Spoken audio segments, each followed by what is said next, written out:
Well, good morning and welcome to the Federal Trade Commission's workshop on 11th-hour antitrust remedy proposals and litigating the fix. My name is David Shaw, and I am the Principal Deputy Director of the Bureau of Competition here at the FTC. We have a very distinguished group of speakers, from academia to the private bar to government. On behalf of FTC speakers, I will just note up front that none of us are speaking on behalf of the Commission.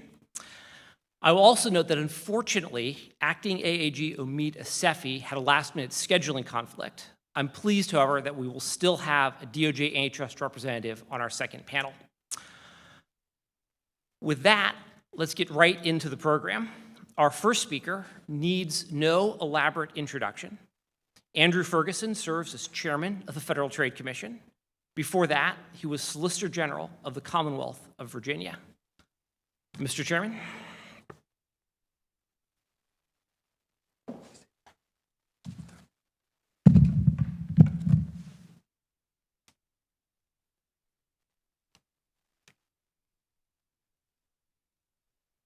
Good morning, and greetings to all of you participating in today's workshop, both here in the room and on the live stream, which is sponsored and organized by the FTC's Bureau of Competition. The Federal Trade Commission regularly hosts workshops such as these to gain a better understanding of emerging challenges in antitrust and consumer protection. By learning from policymakers, advocates, experts, and industry leaders, these workshops help us identify the proper scope and application of our traditional enforcement power to address these challenges. Today's workshop is entitled 11th-Hour Antitrust Remedy Proposals and Litigating the Fix. As the title suggests, I am the view that, generally speaking, litigating the fix is not good for the Commission, for courts, or for our system of antitrust enforcement. Let me explain why. The litigate-the-fix problem arises under the following conditions. First, the original transaction must raise serious competitive problems.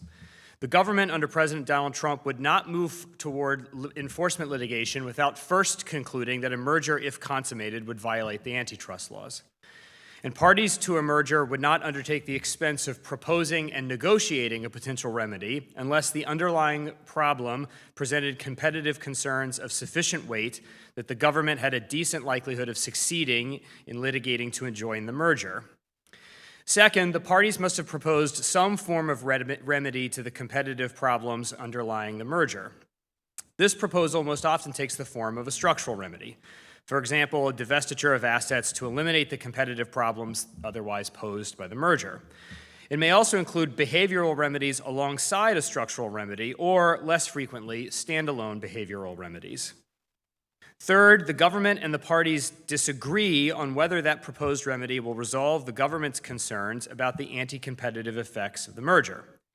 If the government and parties agree that a proposed remedy would resolve the original transaction's competitive problems, then they can avoid litigation by allowing the parties to execute the remedy and then the underlying transaction. The problem with which we are dealing today, however, arises when parties to a proposed merger have proposed or executed a remedy after filing their pre-merger notification, but before litigation has commenced fully. Once this disagreement has reached full froth, the government confronts a difficult conundrum. The government believes that the original transaction raises competitive problems and believes that the remedy does not resolve them. But the remedy has some effect on the competitive problems, even if it does not completely eliminate them. The question in litigation then becomes not merely whether the underlying transaction violates the antitrust laws. The government must now also litigate difficult questions about the proposed remedy. For example, whether the divested assets are sufficient to eliminate the competitive problem, whether they are sufficient to give a divestiture buyer a meaningful chance to maintain them as competitively viable, whether that particular divestiture buyer is well positioned to compete going forward, and where the divestiture is contemplated but not yet accomplished, whether the divestiture is likely going to happen at all. The district court is therefore confronted not merely with one complex prediction, the likely effects of the original transaction, but also with a host of additional predictive questions about the effect of an additional transaction. Proposing a remedy in the middle of the Commission's investigation or, more problematically, near its conclusion. or even after the commission has filed suit but before the parties are on the courthouse steps, can therefore be an attractive strategy for merging parties. For some, this is a good faith effort to resolve the government's real concerns short of expensive and risky litigation. For others, however, it is a chance to muddy the water and complicate future enforcement litigation. Either way, proposing to amend the terms of a merger to address the government's anti-competitive concerns will make the government's case under Section 7 of the Clayton Act more difficult to prove because, at the very least, it will complicate the government's case by adding a second layer of predictions on top of the underlying prediction that Section 7's language requires. Even when a remedy is woefully inadequate, the government will still have to litigate it. By that, I mean that any dispute over a remedy in litigation changes the case the government must present to the district court. Presumably, the government committed its scarce resources to litigating the original merger on the grounds that it would likely prevail in court. And indeed, during the investigation, it committed those resources to evaluate the anti-competitive effects of the original merger, and so to prepare a robust argument that the merger is likely substantially to lessen competition in violation of Section 7. But now the government must litigate an entirely different case, and undoubtedly a more complicated one. In effect, the government has expended its limited resources. Remember, the commission has only 1,100 employees and an appropriation of fewer than $400 million on a merger that no longer exists. The world has shifted. The advantages of this arrangement to the merging parties and the disadvantages to the government are self-evident. The introduction of a proposed fix at the 11th hour, with little time for the government to evaluate whether the fix is sufficient to resolve anti-competitive concerns, amplifies both the advantages and the disadvantages. The strategy has one major deleterious effect for antitrust enforcers. It shifts the bargaining power decisively in favor of the merging parties. In the worst-case scenario, an 11th-hour fix compels the government to choose between a proposed remedy that it may be unable to evaluate rigorously and litigation that is more challenging to prepare for than it was before the fix was proposed. And it often must do so in a matter of days. One concern here is fairness. Antitrust enforcers, charged with vindicating the American people's collective interest in open and competitive marketplaces, and merging parties should operate on an equal footing. The merger review process, from the initial review of an HSR filing right through litigation, ought to reflect and reinforce that norm. Not because doing so will help the government win more cases, but because parity between the two parties best ensures that mergers will generate gains deriving from increased efficiency, synergy, innovation, and choice, rather than gains derived solely from excessive market power. When antitrust enforcers and merging parties operate on an equal footing, there's greater possibility that good faith negotiations over effective remedies can occur, which will lead to a more competitive, dynamic, and productive economy. Late-breaking fixes, whether intended to sideline the input and expertise of the antitrust enforcers in the formulation of remedies, or whether merely having that effect, substantially undermine the very possibility of identifying and implementing such pro-competitive remedies. They also increase the likelihood of inadequate remedies that fail to protect competition and expose the American people to the anti-competitive effects of an illegal merger. Now, I've outlined the problem. The question then is what to do about it. And that's why today's workshop is so important. By highlighting the procedural difficulties and potential prejudice to the American people stemming from strategically belated remedy proposals, identifying what agencies can do in response, and discussing how courts ought to treat these issues to promote pre-litigation discussions with the agencies. The Commission is attempting to recalibrate the merger review process so that it achieves its intended goal, the promotion of a more competitive, dynamic, and productive economy. Now, before I turn things over to our first panel this morning, I want to offer a few points on why I think an openness to negotiate settlements can diminish the incentives of merging parties to litigate the fix and yield more pro-competitive outcomes in our merger review process. As I mentioned at the outset, a litigate-the-fix scenario typically arises when merging parties perceive that agreement with the government over an acceptable remedy is unlikely. So, for example, if the government categorically rejects negotiated settlements in merger cases, as was the case at the Department of Justice in the Biden administration, merging parties know that the only way to consummate the merger is by seeking judicial approval of a proposed remedy. Because the government won't negotiate and insists upon litigation, the merging parties have every incentive in the world to engage in an 11th-hour fix that can hinder the government's case in subsequent litigation. Similarly, if merging parties know that government enforcers are hostile to a merger, not necessarily because of its unlawfulness, but because those enforcers have ideological objections to mergers as such, as was the case in the Biden FTC, they have little reason to expect those enforcers will engage in good faith negotiations over potential remedies. Here again, merging parties would much rather propose an 11th-hour fix to a district judge who is more likely to be guided by the law than the 3 Democrat commissioners than to try to negotiate a remedy with those commissioners. It is no surprise then that we saw a rise in litigate-the-fix cases in the last administration. Ultimately, this is a question of how you understand the purpose of the Commission's merger review process. Under the previous administration, the purpose was to disincentivize mergers by punishing merging parties with a convoluted, confusing, obscure, and endlessly time-consuming review process.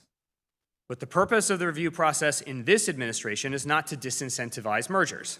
It's to protect competition and the collective benefits, both economic and social, generated by competitive marketplaces.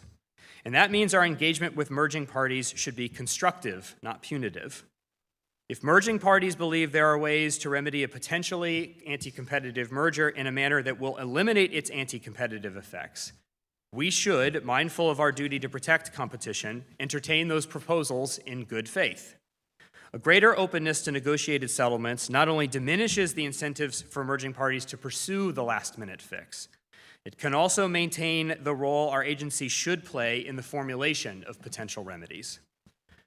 When merging parties perceive a greater opportunity for a negotiated settlement, they are more likely to engage with us on proposed remedies than trying to bypass us entirely by employing a fix-it-first or litigate-the-fix strategy. Those strategies involve remedies formulated without any input from the Commission and its expert staff. If the goal of our merger review process is to protect competition, we want remedies to be informed by the expertise, experience, and pro-competitive purpose of the Commission. But when the Commission signals unflinching hostility to negotiated settlements, it will, little by little, surrender judgment about what constitutes an acceptable remedy to merging parties and to the judiciary. There's no doubt in my mind that this outcome would be detrimental to competition.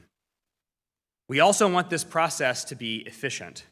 If each party takes a constructive rather than adversarial approach to the merger review process, we are more likely to find remedies that resolve competition in a more timely and efficient manner rather than expending time and money and scarce judicial resources in complicated litigation. But that isn't the only benefit to greater openness to negotiated settlements. As federal antitrust enforcers, our aim is not only to protect competition, but to be prudent stewards of the financial resources entrusted to us by Congress. Litigation is extraordinarily expensive. It requires many months, man-hours, and millions of dollars to undertake. Because our resources are finite, every decision to litigate entails costly trade-offs. When the Commission decides to litigate a case, it forecloses other enforcement actions it might take against other unlawful mergers or conduct down the road. For that reason, it would be imprudent, even irresponsible, for the FTC to not even consider the possibility that a negotiated settlement might restore and protect competition as fully as successful but costly litigation otherwise would. The previous administration tried to avoid this trade-off by weaponizing the merger review process to disincentivize mergers. But that is not our job as antitrust enforcers. Congress charged us with preventing mergers likely to substantially lessen competition, not preventing mergers tout court. Prudent stewardship of our agency's resources require that we maximize pro-competitive effects of every tax dollar we spend. If the Commission is confident that a settlement will prevent a substantial lessening of competition as fully as would litigation, while sparing the Commission and the American people the expense and uncertainty of litigation, then it should accept that settlement. Ultimately, an openness to negotiated settlements is a byproduct of a commitment to a fair, efficient, and constructive merger review process that gives weight to both agency and business concerns. To that end, the Commission recently requested public input on how we might revise the HSR form to ensure that it facilitates an efficient and timely review process. Among other things, we solicited opinions on whether a new or supplemental HSR filing should be required if parties propose a fix after certifying substantial compliance or during an enforcement action, on what additional costs might be incurred by a new or supplemental HSR filing, and on what potential alternatives might lead to more efficient or pro-competitive divestitures. By constructively engaging businesses on the merger review process itself, we hope to make it an even more efficient means of protecting competition while fostering business growth and development. In all this, I do not mean to downplay the importance of litigation. In the past year alone, we initiated 4 lawsuits challenging business combinations. Constructive engagement is a means to a pro-competitive outcome, but it is not the end itself. Competition is. If the merging parties propose a divestiture that is not sufficient to make the intended buyer an independent, viable, and competitive business rival, or if the intended buyer lacks the resources or experience to do the same, we should continue to proceed to litigation, and we will. Indeed, we did precisely that in FTC against GTCR. In other words, even if we are not confident that a proposed remedy will protect competition in the relevant market as successfully as litigation would, we will take the parties to court. So my point is that the Commission must learn the lessons of unsuccessful past remedies and avoid returning to an era when it sometimes accepted weak remedies in lieu of doing the hard work of protecting competition in litigation. Learning from the past, the FTC under President Trump will err in favor of litigating to protect competition where it believes it can prevail, rather than accepting a remedy that we are not confident will prevent a substantial lessening of competition. To conclude, I'd like to emphasize that just as the proper response to an agency that has too often accepted questionable remedies is not to adopt a policy of rejecting settlements altogether, so too the proper response to an agency that has too often rejected settlements is not to adopt a policy of accepting questionable remedies. There's a middle ground here, which I've tried to lay out above. In a similar vein, the proper response to hostile regulators that weaponize the merger review process is not to subvert the process itself through unfair or bad faith 11th-hour fixes, but to remove those hostile enforcers, as our nation did just a few years ago. Congress adopted our merger review process so that antitrust enforcers could prevent anti-competitive mergers prior to their consummation, and to do so in a timely and efficient manner. With that in mind, the proper response of businesses is to engage, where necessary, to work with agencies to improve this process so that it achieves the pro-competitive, pro-business, pro-growth, and pro-consumer aims that Congress intended. Thank you all once again for participating in today's workshop, and I look forward to the conversations.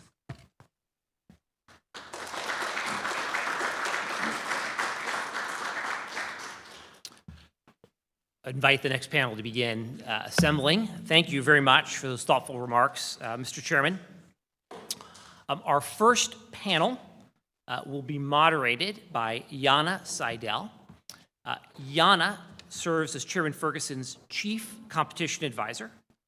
In that role, she touches and advises the chairman on every significant law enforcement and policy decision that the FTC makes in the competition space. Before joining the FTC, Jana practiced at a leading law firm, and I will allow Jana to introduce the rest of our distinguished panelists.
me today.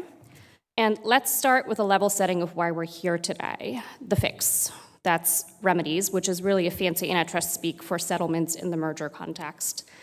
As we heard, that means that when a merger likely violates Section 7 of the Clayton Act, sometimes those aspects of a deal that may lead to anti-competitive effects can be carved out or addressed, and the remainder of the deal, the pro-competitive parts, can move forward. The prior administration made it known that they were uninterested in remedies. They expressed severe skepticism, an unwillingness, or even an outright refusal to engage in remedy discussions with parties. About a year ago, the Commission officially brought remedies back when it voted out its first pre-complaint consent in years in Synopsis Ansys. So with that, I'd like to start with the first question to Maureen, and then others can jump in as they'd like. Maureen, could you give us some insight into how you view the before and after, how it affects merging parties' incentives to engage with the Commission, what you've seen counseling clients and engaging with the agency? Great, happy to, and thank you so much, Jana, for having me, and to the Commission for holding this event. I think it's very timely and very useful, so thank you so much. It was very interesting. So in the previous administration, as Chairman Ferguson mentioned, and Jana, you mentioned, there was this real hostility to engaging with parties on having settlements, yet kind of an overall view that mergers were bad, or at least not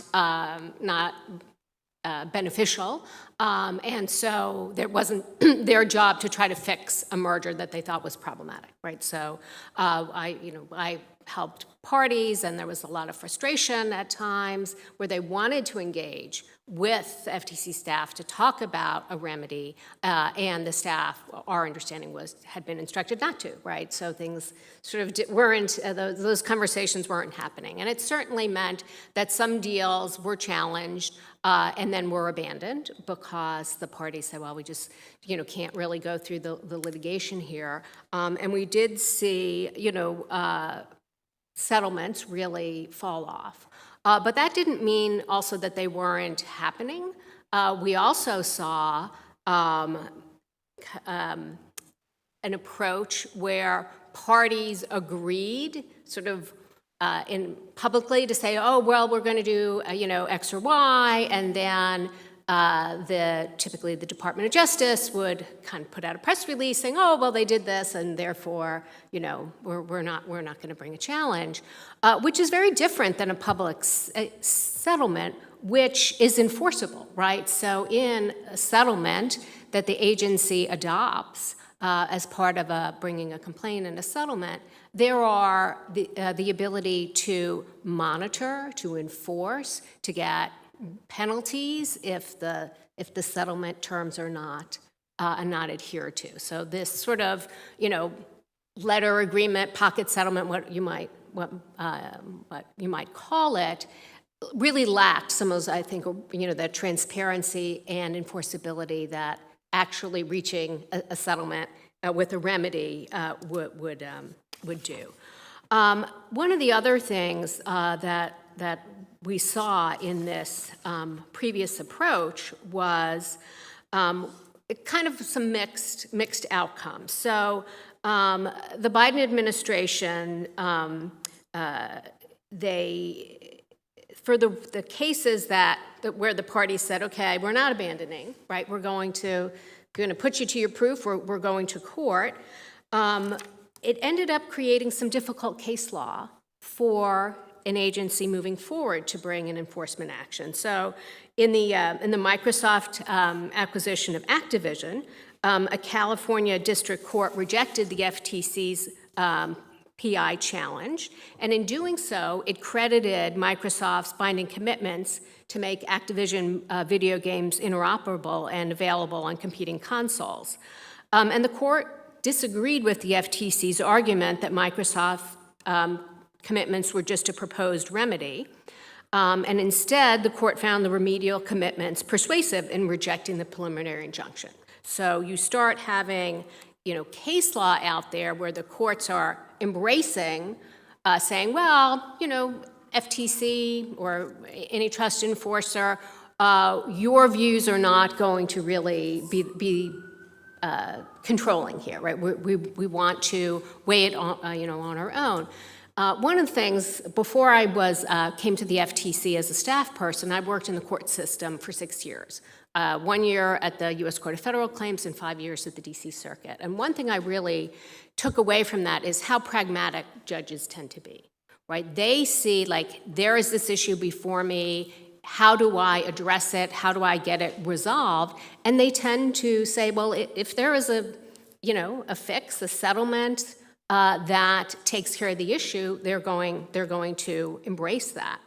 But one of the other things that happened is in the litigation of Lumina's proposed acquisition of Grail, and while the FTC deemed the guarantee the guarantee that the parties proposed an insufficient remedy, and the Fifth Circuit agreed, in adopting the decision, the Fifth Circuit also included a somewhat merging party favorable legal standard that the proposed remedy would make the merger's effect such that it was no longer likely to substantially lessen competition, but it didn't say that it had to fully replace all competition. So those kind of planted those seeds that now, in the current administration, while there is, I think, a very admirable turn back toward pragmatism, toward saying if there is a good remedy, we should address it.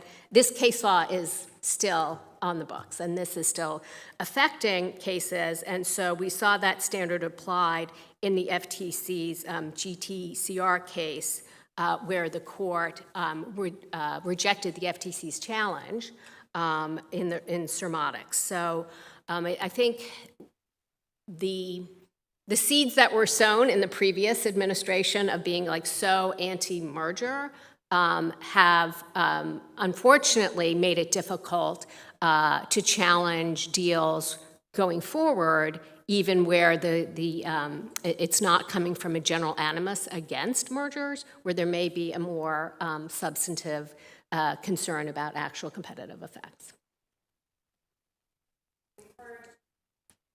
We've heard what didn't work and some of the consequences. I'd like to talk about what we can do going forward. So, Barry, if you want to start us off, can you share your thoughts about what enforcers should be doing to encourage good faith settlements? Sure. Thank you, Jana, and thank you for hosting this conference.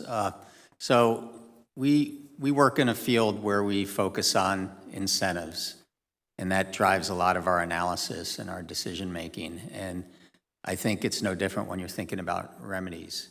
The last administration, there was absolutely no incentive to come forward with a remedy because it wouldn't be considered. So you try to get through the process as quickly as possible, and if you end up in front of a judge, as Maureen pointed out, and as Chairman Ferguson pointed out, judges tend to be practical. They settle cases all the time, and whatever they can do to get the case off the docket is generally good for them. They're not going to impose the same sort of approach to remedies that you see with the government. So when you outsource the remedies to the courts, you don't know what you're going to get. There's a potential for lack of consistency. So how do you create incentives for parties to come in and propose remedies and do it before the 11th hour? I think one of the things you need to do is address transparency. And this is a two-way street. I think it's important for the agencies to be transparent and direct about the problems that they see with the transaction. Even if they're still thinking it through and not certain about it, the transparency can help the parties think about whether there's a way to address those problems while still preserving the value and the benefits of the deal. Until you get that kind of input from the government, it's really hard for counsel on the outside to come in and negotiate against themselves. Clients don't hire counsel to come in and negotiate against ourselves. And so, sometimes it can be helpful for the government to share their concerns, the areas that they think might need to be addressed. And the sooner that dialogue starts, the more likely it is that you can engage in a meaningful remedy discussion early. The other aspect of transparency is also having clarity by the government as to what's okay and not okay from a remedy perspective. So in 2020, at DOJ, we put out an updated remedies policy. The FTC has an FAQs on the website. I'm actually not sure if they're still there, and Chairman Ferguson in the synopsis statement indicated that the FTC is also thinking about remedies again, and this workshop, I think, reflects some of that.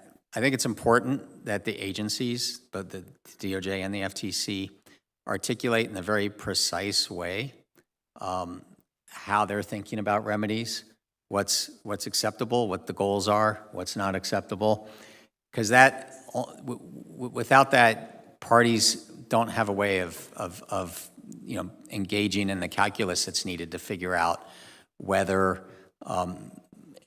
promoting sort of a remedy, initiating a remedy discussion is gonna result in moving, advancing the ball. And in almost every deal that I've worked on, the goal is to try to preserve the deal value and get through the process as quickly as possible. So parties don't really have an interest in delaying the review. They don't have an interest in waiting until the 11th hour to throw a remedy out there and then have to go through a protracted process where it's evaluated. And so the sooner that some of these points of friction can be eliminated through more transparency, more engagement on both sides, I think the more likely it is that can be addressed. The other thing to think about is whether there are ways to make the remedy process more efficient. Sometimes parties are hesitant to engage in it because it takes so long to go through that evaluation, and if they think they have good arguments on the merits, they're just as happy to push those and see if they can avoid that sort of process. One idea, and I haven't put a lot of thought into this, and it does merit a lot more thought, so I almost hesitate to say it, but I'll throw it out there. We've kind of gravitated to a place where almost every remedy needs an upfront buyer, and there are good reasons for that based on experience, but I wonder whether there may be some circumstances where, especially if you're divesting a standalone business, you don't need the upfront buyer, and whether you could entice parties where they see that there's a clear problem and there's a very straightforward divestiture of a standalone business. If they propose that, let's say before a second request is issued or at some point early in the process, that the agency seriously think about whether you can avoid the requirement for an upfront buyer so they can engage in a fulsome auction of the property and preserve the value of the deal. And that, just from a business perspective, could have a big impact on how CEOs think about whether or not to go in early with a remedy. It requires some thought because I'm not suggesting that the agencies promote an approach to remedies that creates risk for consumers. But I do think that maybe we've overcorrected with the upfront buyers and that there may be some situations where there's an opportunity to be a little more flexible on that. So a couple of things. First, thank you for flagging the synopsis answer statement, Barry. As the chairman mentioned in that the commission is actually working on a policy statement on its understanding of the role in remedies. And in the meantime, that statement and the consent decrees that have come out over the last year are intended to provide guidance as well as any statements on those. I saw Rohan scribble down something, so I'm going to open it up to him. And Rohan, we talked about kind of the merging parties. He's going to want upfront buyers on every single I'm going to let him deal. respond to that. I think I want to hear what enforcers need, right? Like, what should merging parties with problematic deals keep in mind, and how can they engage in promoting these good faith settlements with the enforcer? Absolutely. I want to put a pin in Barry's proposal, and we'll come back to that at the end of my comments. So, one of the things we started with, and Chairman Ferguson mentioned it, and both Maureen and Barry mentioned it, but sort of aligning incentives between merging parties, the private bar, and the government and enforcers. At the outset, there are many ways in which the incentives are aligned and should be aligned, right? So, if there's a way to address a competition concern through a good faith, strong remedy, I have every incentive as a frontline manager of a merger shop to listen to that. I'd rather have my staff focus on investigating and likely challenging transactions that are not fixable, or where a remedy proposal hasn't been proffered, or where the remedy proposal is clearly inadequate to solve the competition concern. So I would like to move matters through my division as efficiently as possible and clear off deals that should not take up tons of staff resources and focus on the deals that should. We're also motivated to move quickly. Fully appreciate concerns about how long the remedy process might take, but certainly I want to move matters quickly so we can turn to the next slew of HSR filings when they come in. However, the extent to which we can move quickly is often predicated on what merging parties offer when they come in to meet with my staff and me, in the first instance, and then the commission in the second instance.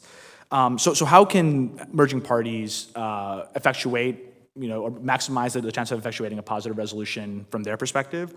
The first is to be extraordinarily comprehensive in assessing the competition harms that should be remedied. Way too often, merging parties come in thinking very narrowly about how a merger might affect trading partners. We think about competition broadly along multiple dimensions affecting all trading partners. So in doing due diligence and thinking about your transaction timelines and thinking about what remedies you might want to proffer, think about how the merger affects all of the merging parties' trading partners, whether it's customers, suppliers, workers, whomever, and think very hard about whether or not all dimensions of competition are being resolved, whether it's price and non-price dimensions of competition.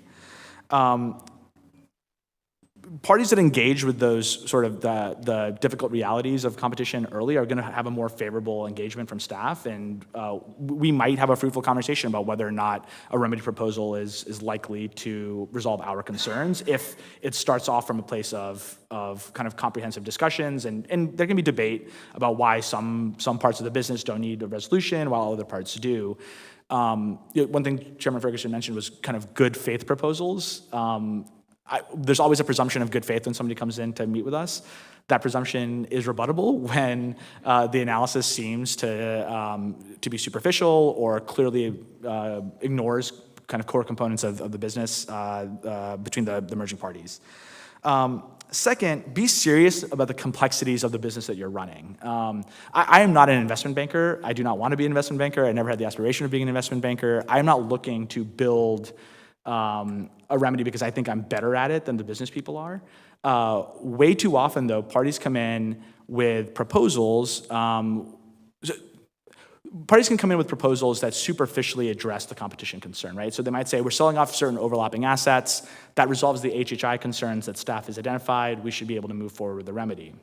Without giving clear thought to how hard is it to run the business in order to compete, to continue the competitive pressure that existed pre-merger.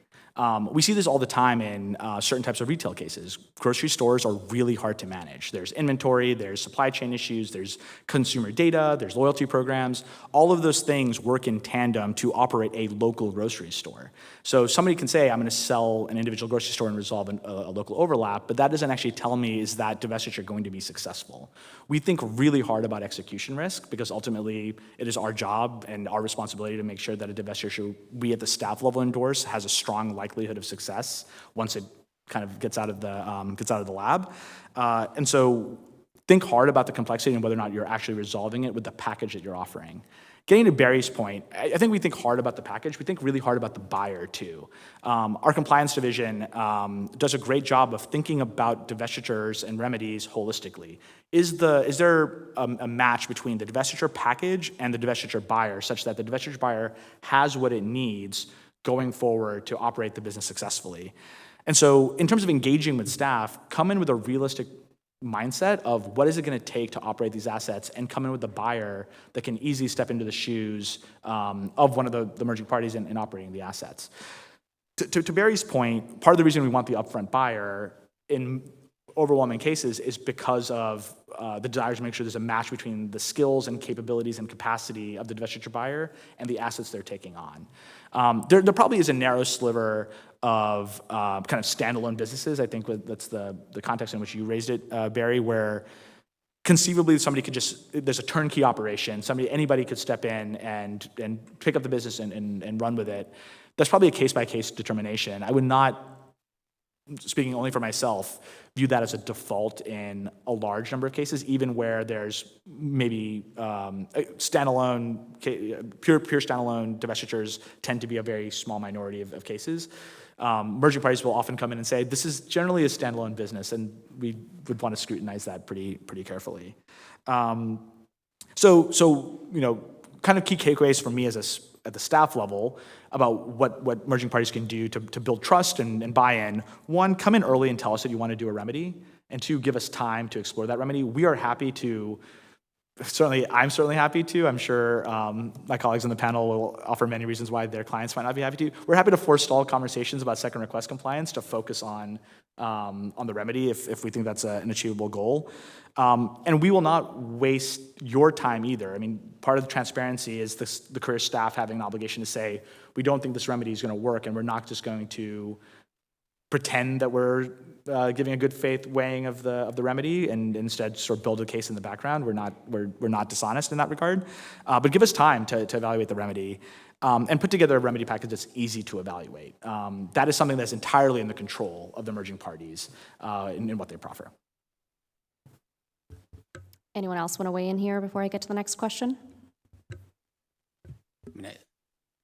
So all that makes sense, Rohan. But the reality is that, if you have a case where it's obvious that a remedy is going to be required, then I don't understand why the parties wouldn't come in early to start that process, since they're going to end up there eventually, unless they somehow think they'll get a better deal from a judge. But in the cases that are in the gray area where you think you have legitimate arguments as to why a remedy is not needed, I don't think parties are going to want to come in and sort of just roll over right off the bat unless they feel like they're going to have to in order to get through the process. And that's where I think the government needs to do more work to persuade the parties that, here are the problems, and you need to think about remedies and push them in order to create, some incentive and some pressure to try to get them in early. If you're just going to wait for the parties to walk in and as I said before, I use the term negotiate against yourself, it's probably not going to happen as soon as you like.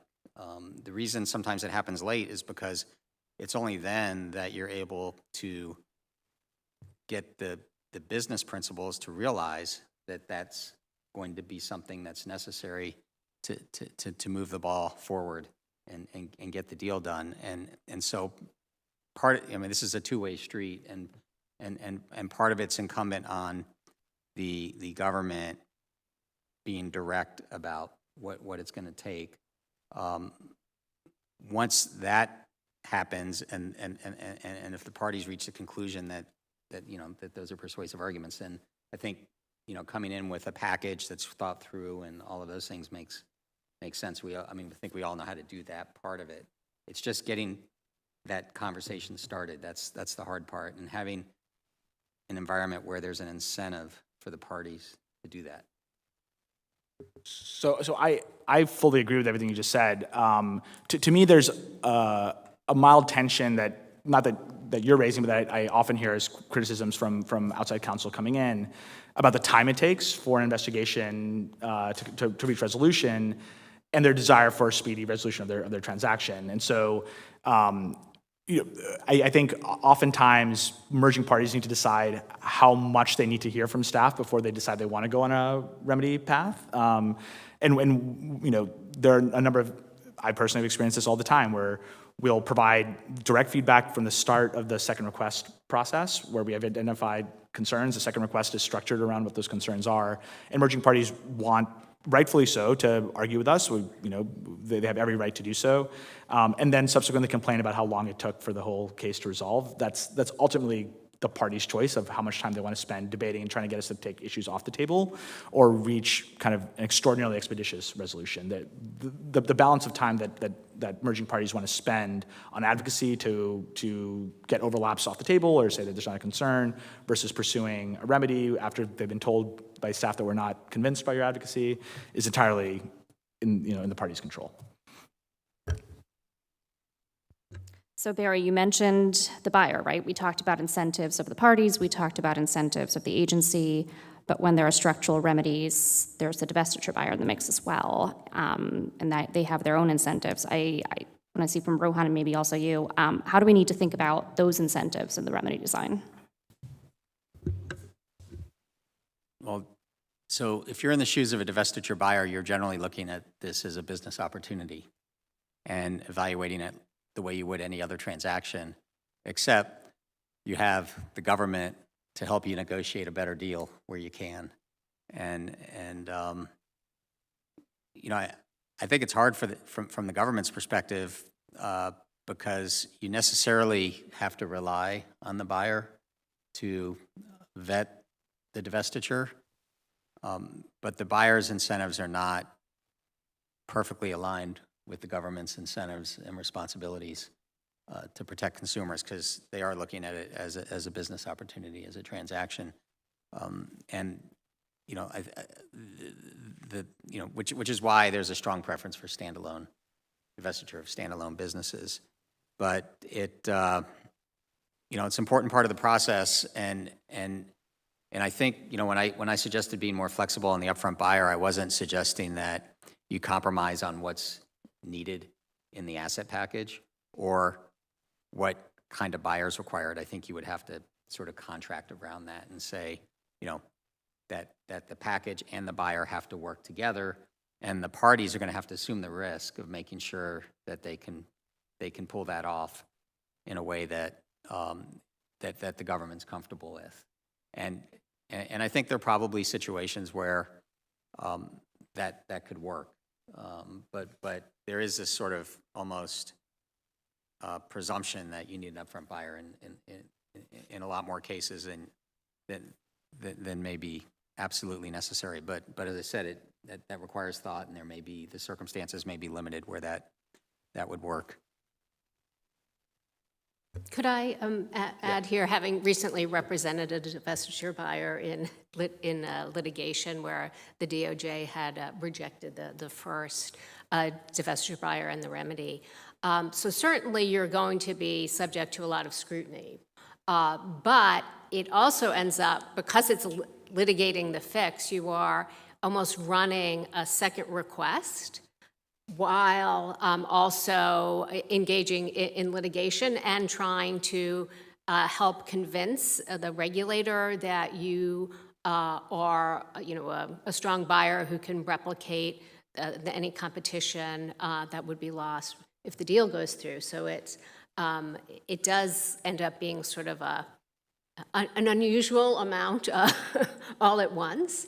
And so I think that's just kind of an interesting dynamic, that when you are litigating the fix and you have a divestiture buyer, they sort of have these dual kind of roles to play, both the litigation and, well, maybe triple roles, convincing the staff and essentially responding to a second request like CID or subpoena. So I think that mitigates towards, maybe trying to get it done before litigation, because it reduces some of the burden there. But it is it's a challenging thing to do, because I think when you've already gone into litigation, people sort of settle into their respective roles of even more skepticism. So I think it certainly is music to my ears to hear more engagement before litigation to consider a serious buyer. Yeah, so I'll echo, I think, what Barry had actually started with. I think divestiture buyers have sort of mixed incentives in some regards because they are viewing this as a unique business opportunity, an opportunity to expand their portfolio of assets, to improve their business lines. I'm generally pretty impressed when divestiture buyers come in with how much thought they've given to how good of an opportunity it is to buy divestiture assets in the context of a merger review. But there is there are instances in which there's a good faith, almost overconfidence sometimes in the divestiture buyer's belief in its ability to operate the assets if they have not been given complete time to do due diligence and really explore. Generally speaking, I think outside counsel do a really good job of insisting that there's been that time to do due diligence, but every once in a while we run into occasions where a buyer doesn't necessarily fully have the picture of what they're not getting as part of the divestiture package, and that's an important part of what our teams do at the FTC in engaging with the divestiture buyer, making sure we understand how prepared are they to take the assets and operate them in a way that's going to replicate the competitive strength and at least avoid the diminution of competition from the transaction. There's a broad gray area between divestitures that fail and divestitures that don't necessarily mitigate the competitive harm but don't fail. And in that latter category, divestiture buyers might still be happy. They may still have a profitable business that they're running. They're just not necessarily running it in a way that actually solves the competition concerns.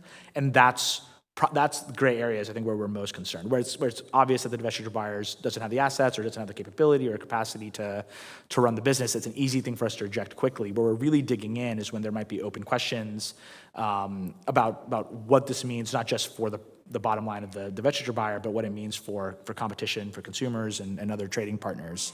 And I think there's oftentimes some concern that divestiture buyers are so eager to be selected as a divestiture buyer that they're willing to believe that they can operate the divestiture package, even if it doesn't necessarily comport with sort of some business realities. And so that's one of the things that we really dig into, and part of the reason why our compliance division has given a lot of thought to what has happened in prior divestitures. We learned from monitors about, well, it turns out that we didn't ask for enough data, or the transition services agreement probably should have been structured differently. And that is a benefit of having pre-litigation engagement with the commission to ensure that everybody's on the same page about what is being transferred over, what is not being transferred over, and what support is going to exist and for how long. I think all of those components are necessary to work together for a successful remedy. So with all that in mind, I want to talk about what happens when remedy negotiations break down and we end up in court, or if we end up in court and then a remedy is proposed. Andrew, I know Maureen mentioned a couple of cases already, but can you talk to us about how courts have approached remedies? Maybe separate out structural remedies from the behavioral proposed remedies, or tell us how you hope that courts would approach them and any risks that both sides need to keep in mind. First of all, I want to thank the chairman and the staff for the invitation and this very timely panel, and Jana for putting it together.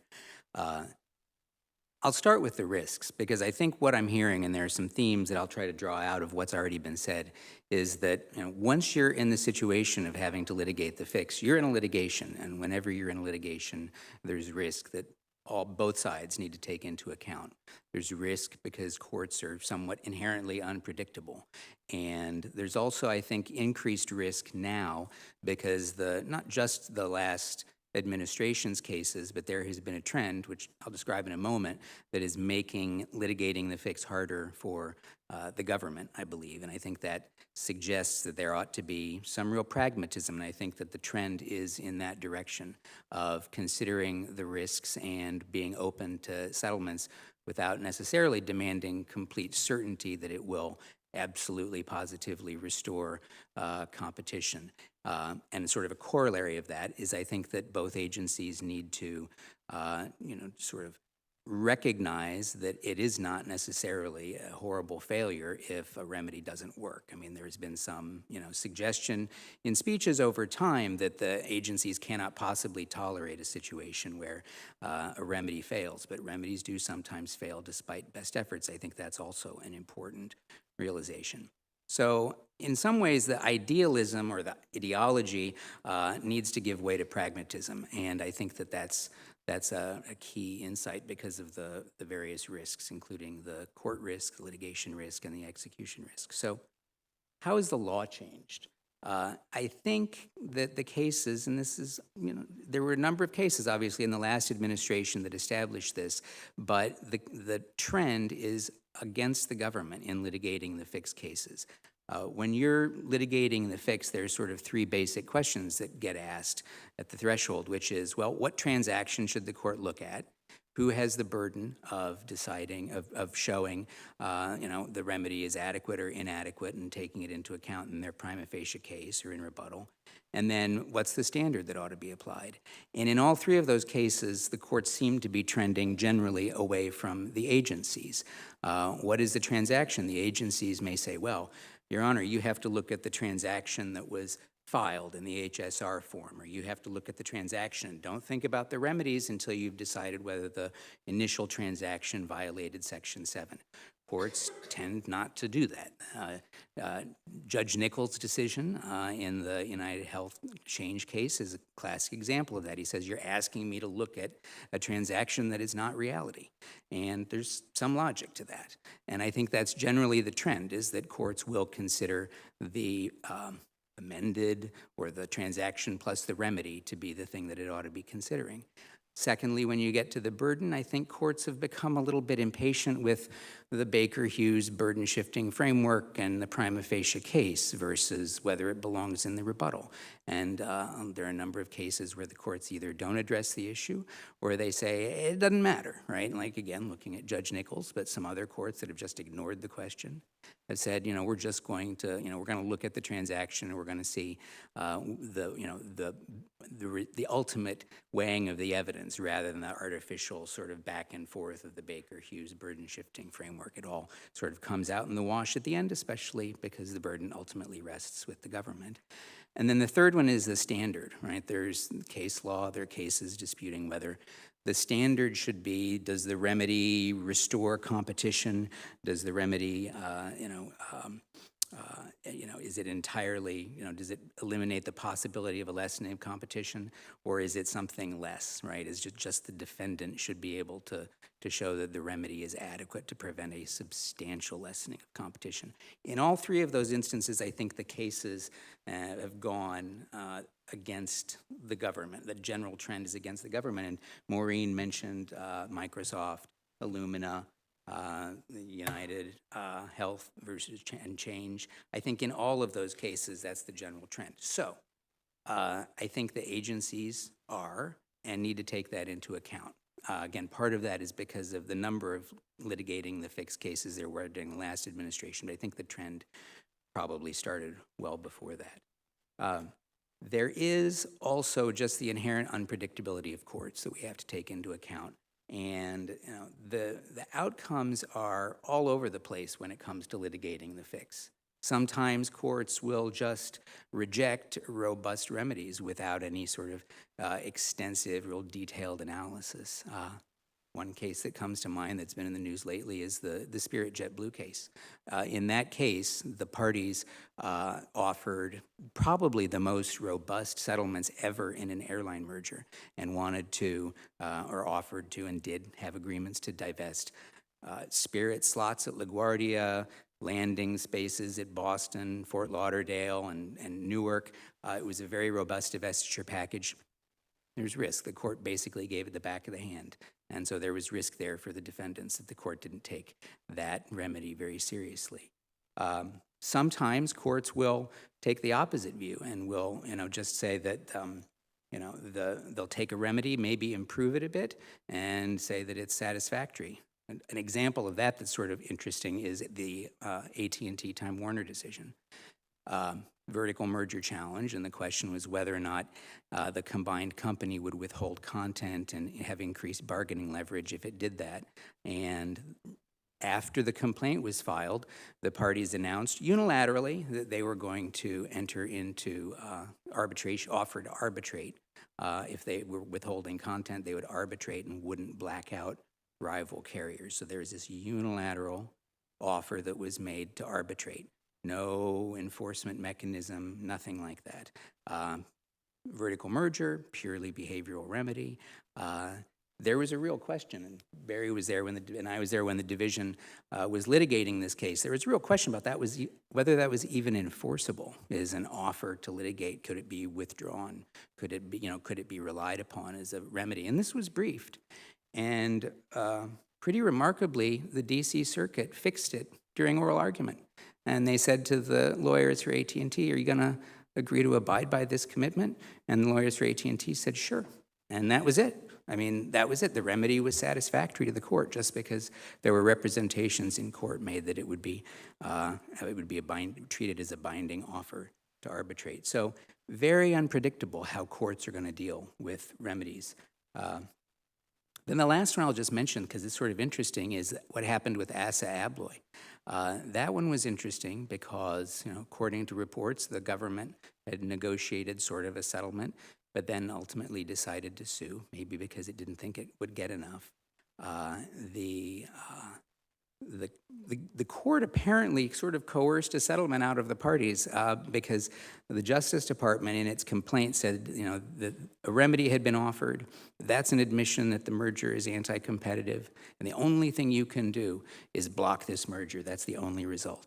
But interestingly, about 10 months later, after a lot of litigation, the DOJ had to eat crow a little bit and enter into a settlement. And by all accounts, it was somewhere between, because it was in the gray area, somewhere between what the parties originally had offered and what the Justice Department had demanded. The point being, there's just so much uncertainty, and the agencies, I think, are and need to continue taking that into account and can't rigidly adhere to the position that the remedy has to absolutely cure every possible risk to competition, eliminate all risks to competition. And I think that's the main point there is this pragmatic approach is, I think, there's been a return to that, and I think that's a good thing. On structural versus behavioral remedies, that's particularly tricky. Obviously, there is a well-known sort of established path for evaluating structural remedies. Behavioral is much harder. And behavioral, as I mentioned, can be essentially unilaterally imposed by the parties. Here's what we're going to do, Your Honor, and we're going to stand by it, and this is the result. There's not a clear path to evaluating them, which makes them trickier. It doesn't mean they're inadequate, and it doesn't mean that the agencies shouldn't take them seriously or just reject them out of hand, but it is clearly more difficult. And there is not the third party that Barry mentions that you're dealing with, a divestiture buyer. You're just dealing with the representations of the buyer about what the merged firm will do. So it's trickier and riskier in the behavioral context. I think Andrew makes a lot of excellent points, especially the pragmatism. Business parties are pragmatic too, and so when they're trying to weigh what to do, and you're in this gray area where there is a possibility that you can persuade the agency that there's not a winnable case, and they get the deal through without any remedy. You can choose to engage in a remedy discussion that could take 2 months, maybe 3 months, and maybe you get there, maybe you don't. You could end up with an Assa Abloy where you end up litigating anyway, get in front of a judge, a favorable judge, a Biden-appointed judge, and judges are pragmatic and generally more flexible than Mary Beth Patrizzi in compliance, who drives a hard bargain. And so, the clients will look at that as, companies will look at that as a lot of time is going to be burned with an uncertain outcome. And I think the agencies with limited resources, Chairman Ferguson's talked about this, Omid, Asefi, AAG, Asefi's talked about this, limited resources. I think the agencies also have an incentive to try to do as good a job as possible in as quickly as possible in order to free up the resources to focus on other things. And it seems to me that there should be a way to align those interests to get to encourage the parties and the government to engage on remedies early and have that process be efficient. Everybody needs to do their job, and you need to, you have a responsibility to protect consumers. But I do think that there's room to go faster and to build more certainty in the outcome, which will make it much more attractive for business parties to want to engage in that process, and they'll view it as a more attractive outcome than the alternative, because unless you can articulate to the principals, the business principals, that there's a benefit to doing this, and the benefit's clear, it's hard to get people to want to allow value to be taken out of the deal. And so I do think there's room for improvement on both sides, and I think there's an interest on both sides to make the process proceed more efficiently. Just wanted to add one thing on top of what Andrew and Barry said, and to just kind of emphasize a point that Andrew made, which is that, the idea that if a remedy fails, which doesn't happen that often, but that must be avoided at all costs. You can never have a remedy that fails. Otherwise, you've made a bad decision. I think that is an unreasonable standard, because we are also not weighing the concerns. This ties to remedies, but it ties to merger challenges more generally. That what about a merger challenge where it ends up that this merger is happening because of underlying changes in the marketplace, and so yes, maybe you win and you stop the deal, or maybe the deal didn't go forward because they abandoned it, but the businesses end up failing, right? So I think about the Amazon iRobot case, right? So the previous administration, you say that risk of a bad remedy or bad merger shouldn't be on the public, but there are risks on the other side too, which is stopping deals that might actually be able to retain competition and keep assets from leaving the market. And I think we kind of need to look at that too, that it's not against, well, all competition will be maintained should this merger be blocked. It's you may actually end up losing options for consumers. I think that's right. I mean, in some ways, that's moving away from the mindset where the agency says, this isn't a compromise. This isn't a real settlement negotiation. We're not compromising. We're telling you what you have to do to absolutely restore competition. I think that's not the right way to look at it, because it is a settlement, especially when you have the specter of litigation and courts doing unpredictable things. It is a settlement, and both parties do bear some risk, and I think pretending that that's not the case is not the right way to think about it and isn't realistic.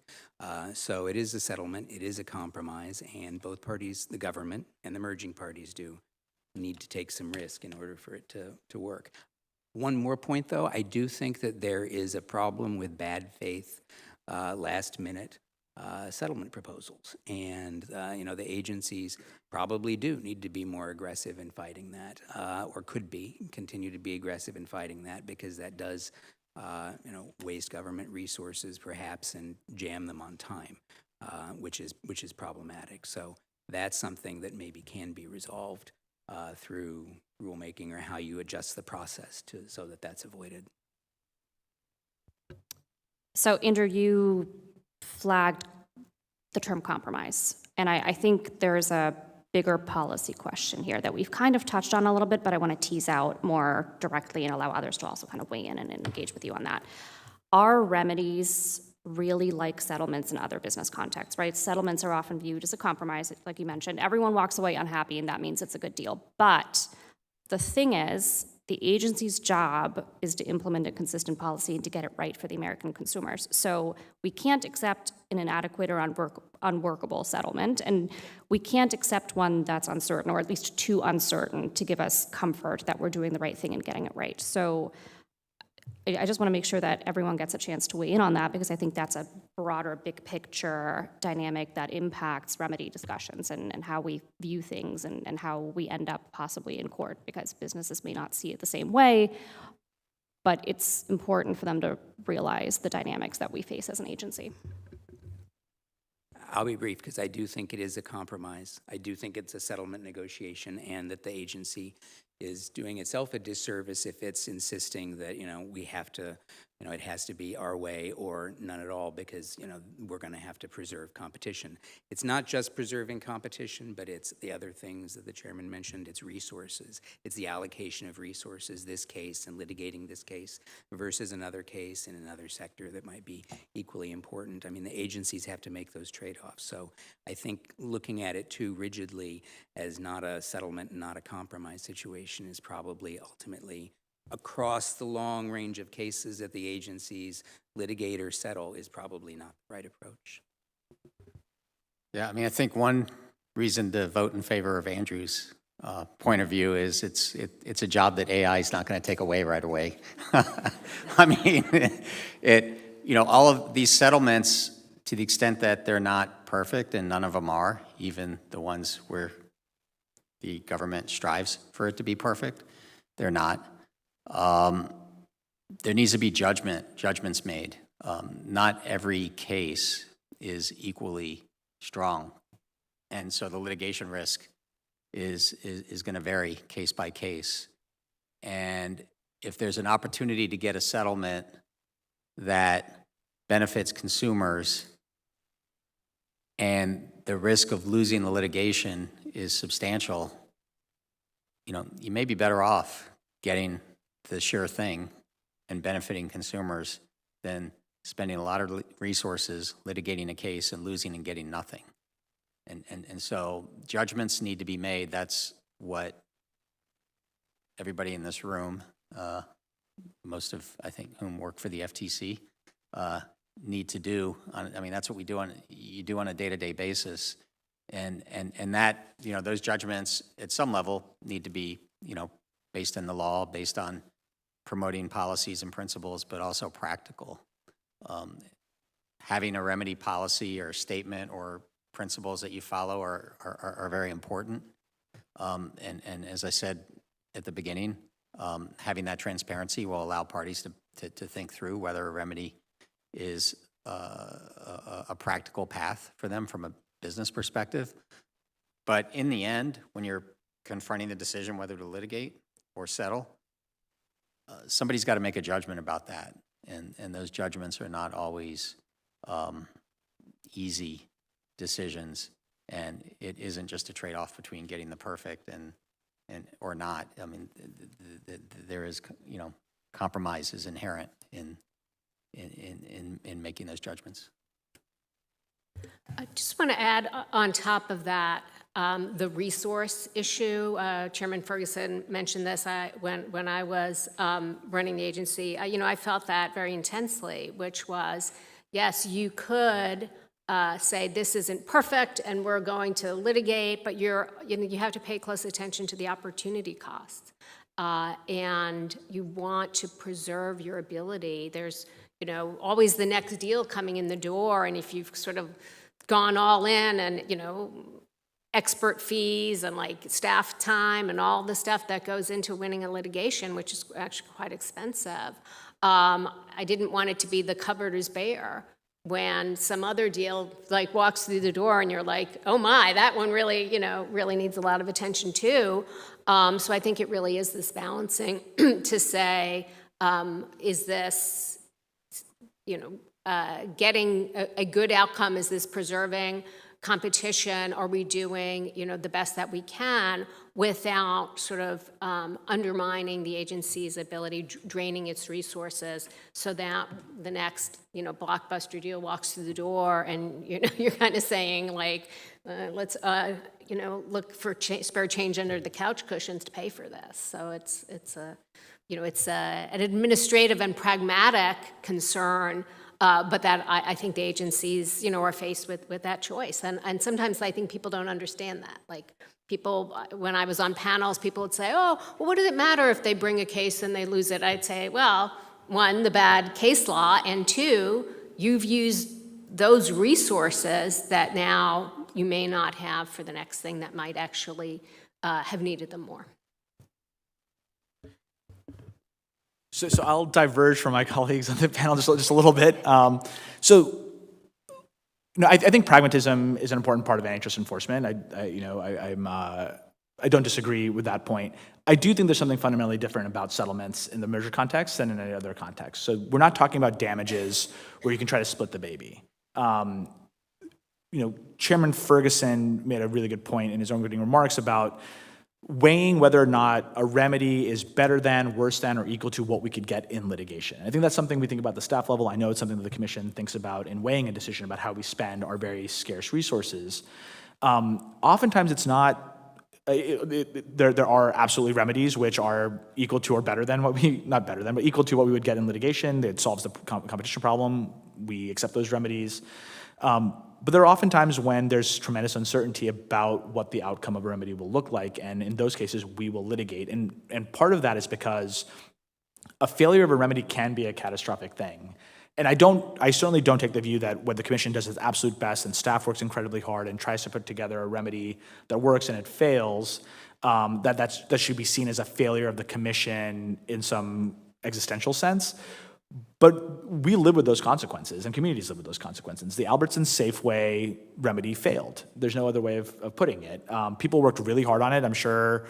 I know the staff worked extraordinarily hard on that settlement, and it failed, which is a huge part of the reason why those of us who litigated Kroger Albertsons really wanted to get it right and think hard about whether or not a remedy would be successful there, because it affected tons of communities that lost their local grocery store. People lost their jobs when Albertsons Safeway failed. And so there are a couple of learnings, I think, from that. One is we should be thinking hard about whether or not what we're trying to effectuate in a remedy or in litigation, how those two eventualities would compare, or how do those two but-for worlds compare to each other. And the commission is certainly equipped to make that decision and decide how it wants to spend its resources. I also think that we should talk about the fact that a remedy that's taken by the government in a merger case has precedential value to the business community. And so it's not just whether or not a remedy is going to be successful or not in the context of that one transaction. Every consent or settlement that the government agrees to will be brought the next time that industry is engaging in a transaction. And we will be told, you agreed to this the last time our competitors tried a transaction. I was obviously at the FTC and not DOJ when AT&T Time Warner happened, but from my recollection, NBC Comcast was a feature of that litigation. The fact that the DOJ had accepted similar behavioral remedies in a prior case was seen by both the business community, the private bar, and I think the court as something that should be weighed considerably. And so we have to think hard about those choices when we're thinking about any remedy. It's not just the impact on this one case, it's the impact on all the sort of future cases that come after it. And so I think that's something that we at the staff level take really seriously. And not that anybody here has suggested this. I've heard from business leaders that we should be thinking about it as a compromise in the way you would think about any other sort of settlement or any other business dispute. But and sometimes they say, it's okay if it doesn't get you everything you want in terms of replacing competition, it does enough. But what the enough is really does matter. A merger that doesn't address the competition problem, even if it's the lowest standard of a remedy that doesn't prevent a substantial lessening of competition, is not a compromise. That's a capitulation, and that's something that's really hard for the staff and the commission to take seriously. And so I think that's why we spend a lot of time really thinking about risk mitigation in any sort of both remedy negotiation and when we're actually litigating the fix.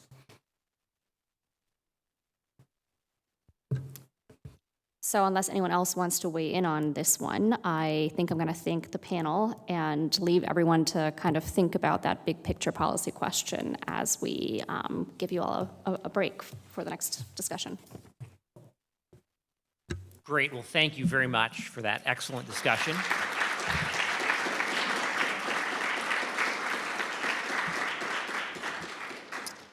We will take a short break, but we will resume promptly at 10:40. And for those not on the live stream but in the room, there's coffee and snacks. Sorry, live stream.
Well, welcome back.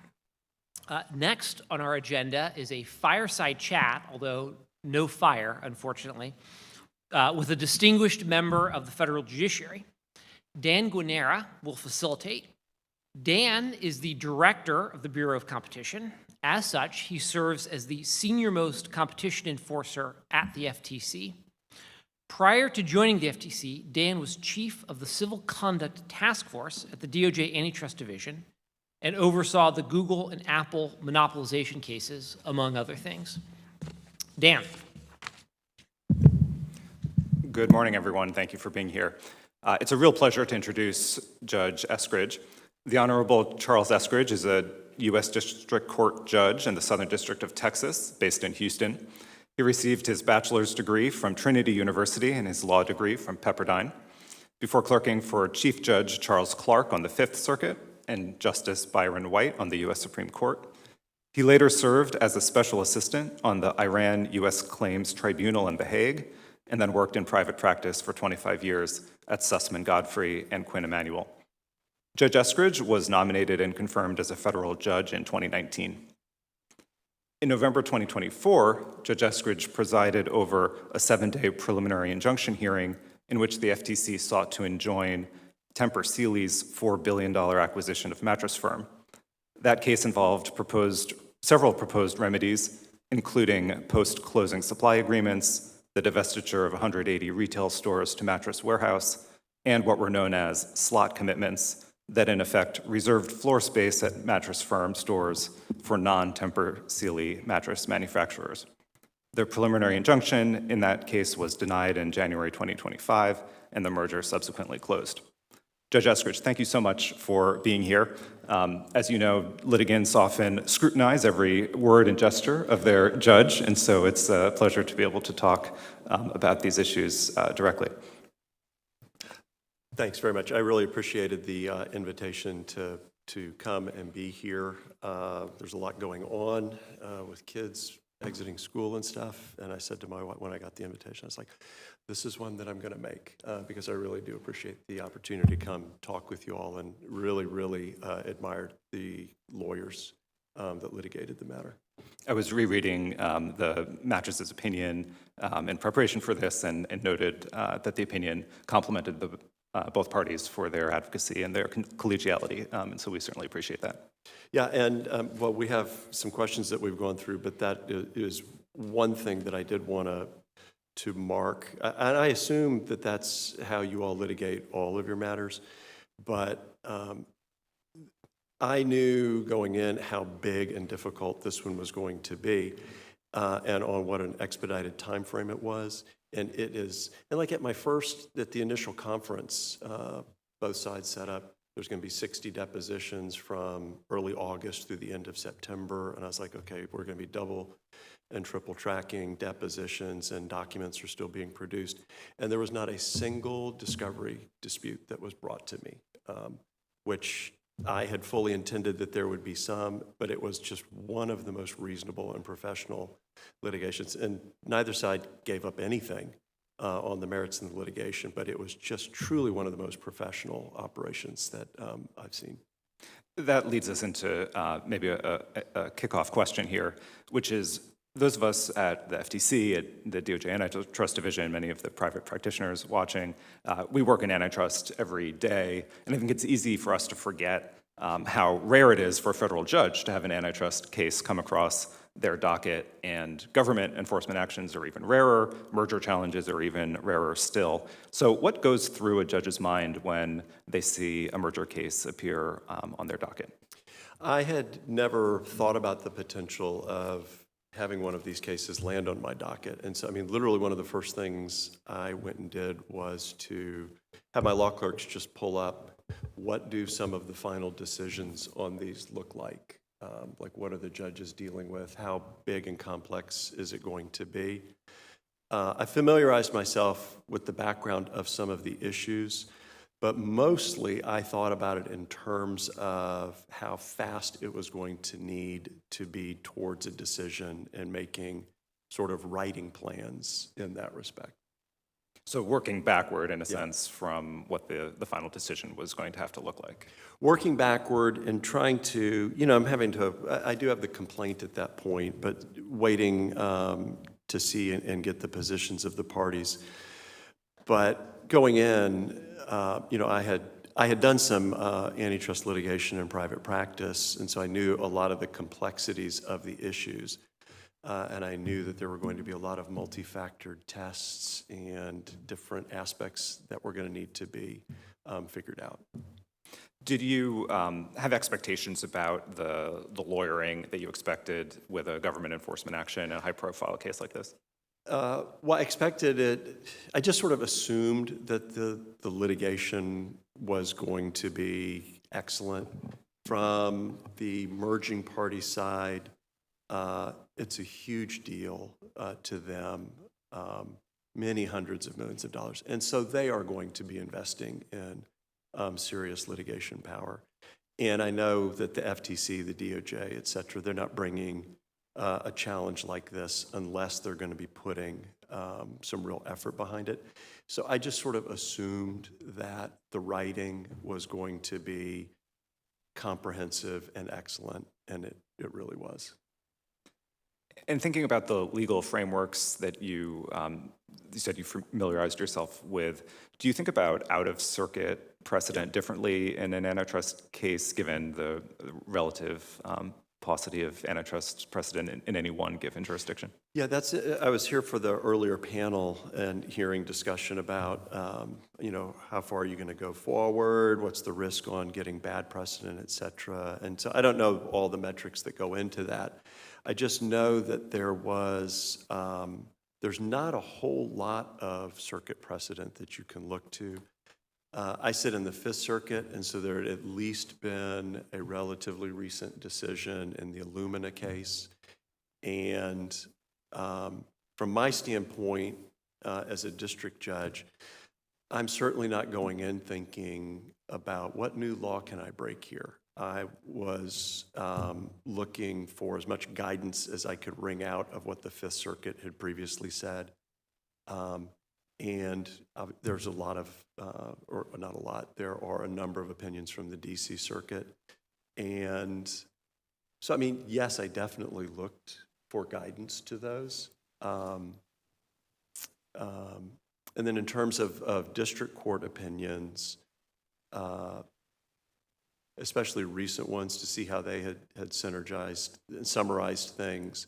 And just sort of one thing that I noticed about the district court opinions that I was trying to figure out for myself was, it's not any district court judge that's going to be writing up one of these decisions, in my opinion, order was ultimately 120, 130 pages long, done on a very short time frame, is that you can tell that all of the district judges that are working on these are working under a very compressed time frame. And one thing that I wanted mine to do was to try to really identify as logical a path through. And so outlining what all of the necessary steps and factors needed to be. And obviously, the burden is always sort of the same going throughout, no matter what it is, but so that it was very clearly, I understood logically what are all of the different points at issues, because compartmentalizing like that, just starting in and coming at it as like, does this substantially lessen competition? That's not very helpful. It needed to be a very logical, rigorous march through all of the different things that the Supreme Court and the statutes have said. Here's all the different things that you need to consider. So merger challenges can be relatively complex. They often involve economic expert testimony, industry experts, various fact witnesses, large document records commonly. Are there any trial presentation practices in complex civil litigation that you have a different perspective on now as a judge than you did when you were a litigator? In terms of just sort of like trial tech, I do think, no surprise, I do think PowerPoints are helpful. One shift that I've really made from being in practice to being on the bench is that the litigators really need to stay away from the PowerPoint as just a wall of text that you're driving at the judge or at your audience. Any way that you can make it more visual or simply more topical by bullet point, as opposed to trying to either get the judge, the jury, whoever, to read everything that's on that slide, as opposed to it be a reminder to whoever the speaker is on the things that they need to cover. I find that much more effective. And I thought that on the matter that I tried, both of the opening statement PowerPoints were really quite excellent and were more detailed. And I think that's fine because it's the overall big picture education.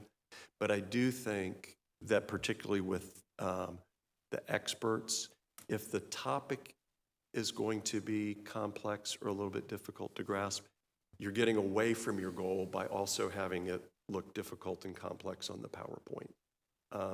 You need to sort of set that up so that it's really as simple a conversation with the expert as possible.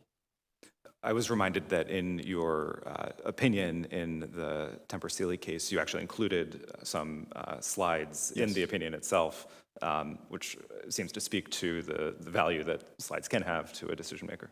I think visual, anything that you can present simply by a visual graphic or some metric, it will carry a lot of weight. I mean, so long as it makes sense, and it's backed up. What's established with it is like, okay, this is all based on all of this other data, but it just can look better as a pie chart or a graph over time than here's actually all the data that was filled in on that or drawing some more complex point.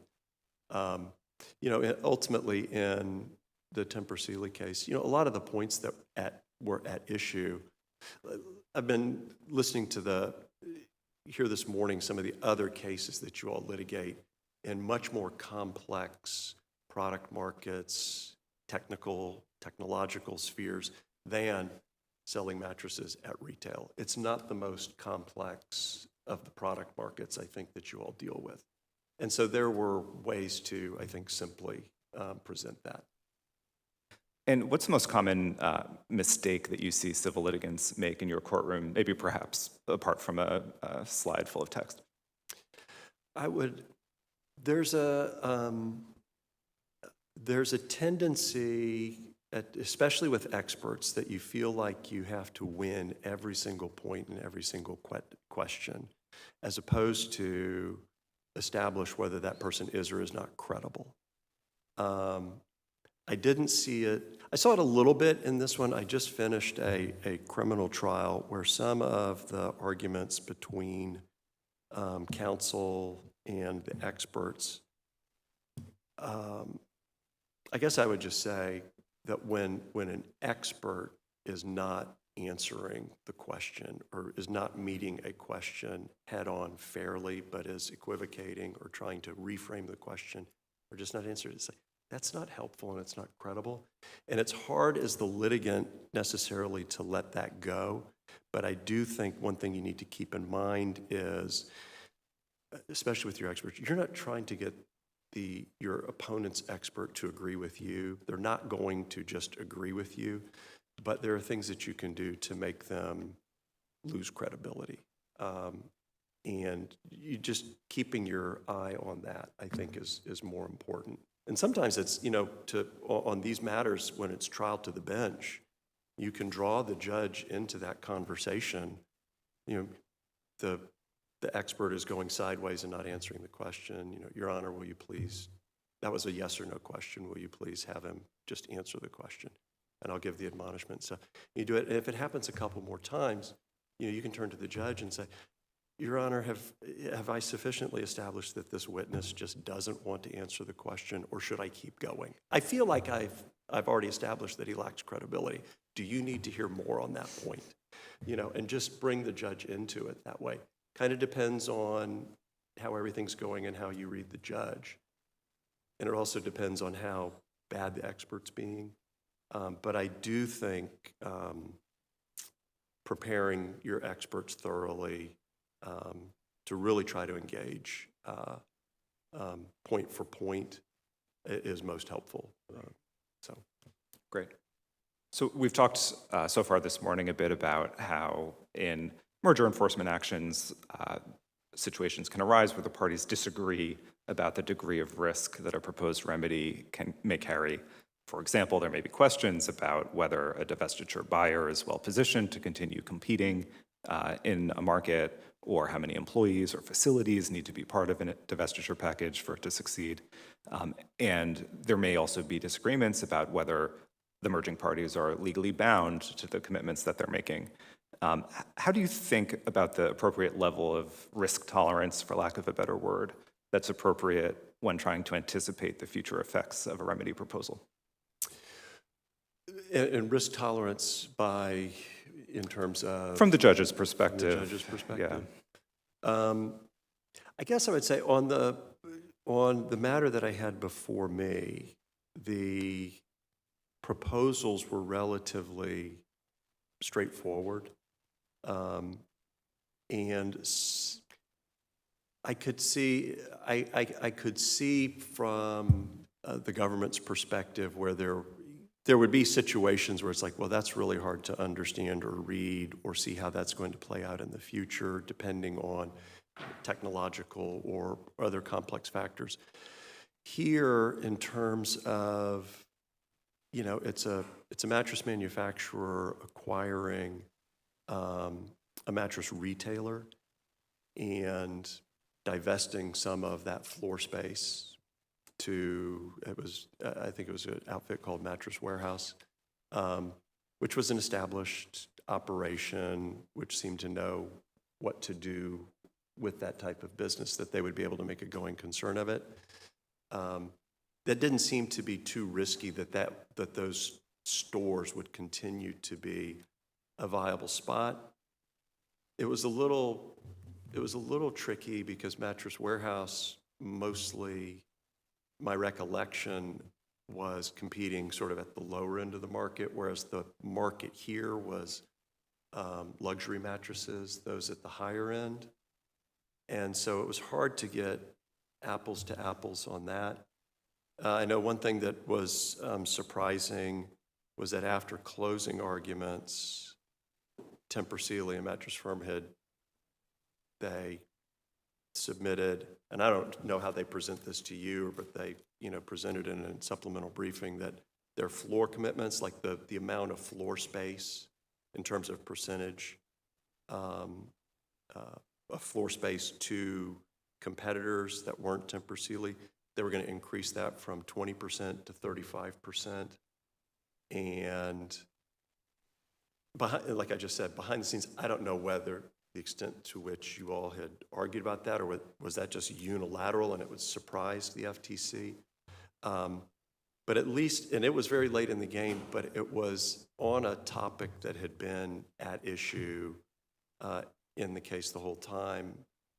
And that response kind of arose from a question that I had in closing argument, because I think the evidence had shown that typically at a mattress firm, 35% was with other mattress retailers beyond Tempur Sealy. And so Tempur Sealy had said going in, it's like, so we're going to guarantee 20% of the floor space. And my question was just like, and they were saying, but it's like, we want to keep mattress firm robust and open to competition because that brings other people in and that's good for the overall business. And so I just was sort of quizzical. I was like, well, if it's good for business, why wouldn't you just be saying 35%? It's different whether as to who you're going to be saying has that floor space, but if you're saying competition is good, why wouldn't you be agreeing to that? And I was asking it either rhetorically, but I wanted their answer there, but I wasn't putting it out there as, please make this move as I now consider the case. And I got that response. And one other thing, in terms of, it was interesting listening this morning to, I suppose I didn't appreciate in terms of how difficult it might be for the FTC to evaluate in real time, if there's changes to what the proposed remedies are, what that would take from you all to then respond to it in terms of the litigation. But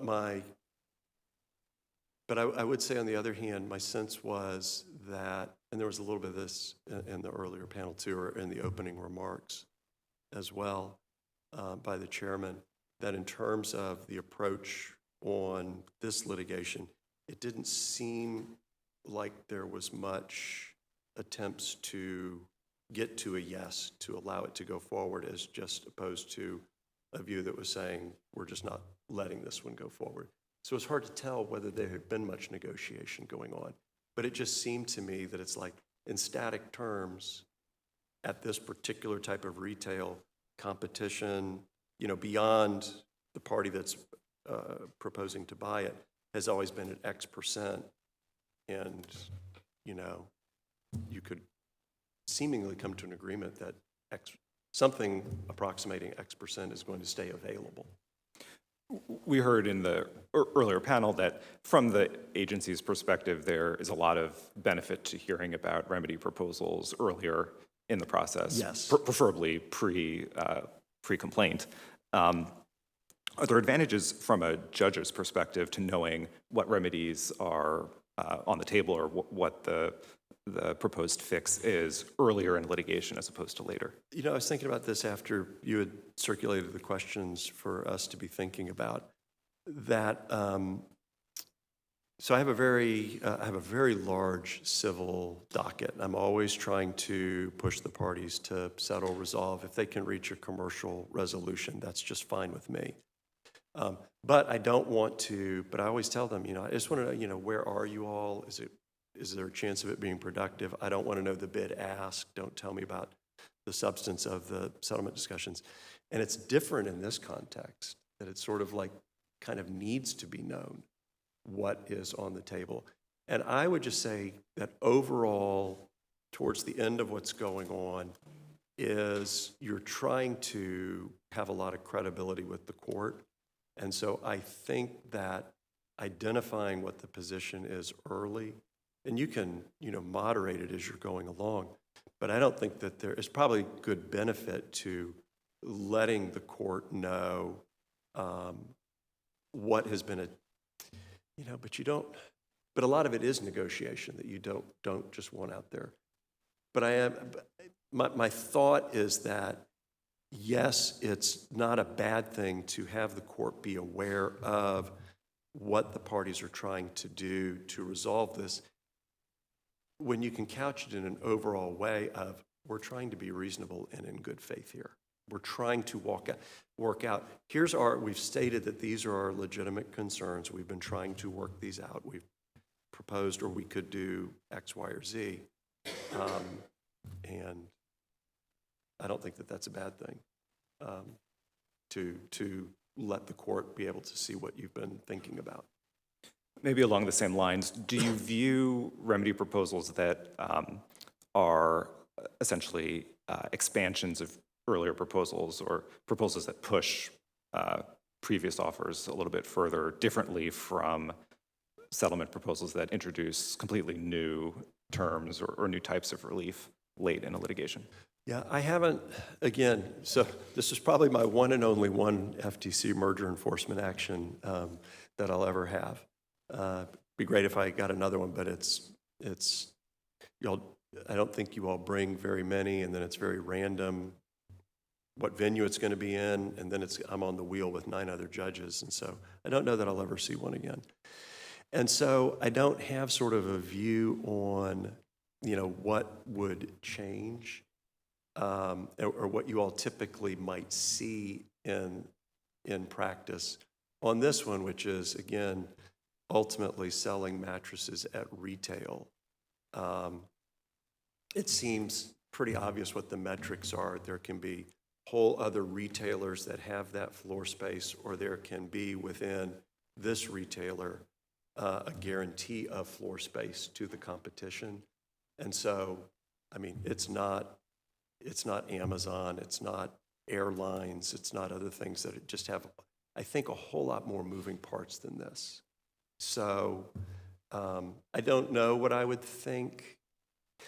And, I litigated for 25 years before going on the bench on complex civil matters. And I am aware that sometimes late things really do change, and there can be a sincere, good faith offer of something that hadn't been on the table before.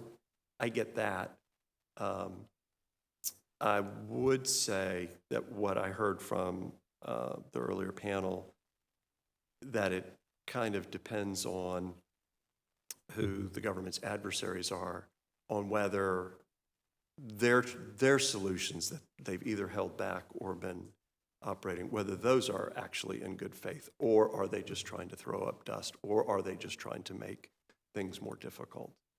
And I will say, if they're just trying to make things more difficult, well, it makes things more difficult on the government, but it also makes things more difficult on the judge. So they have to be a little cautious with that.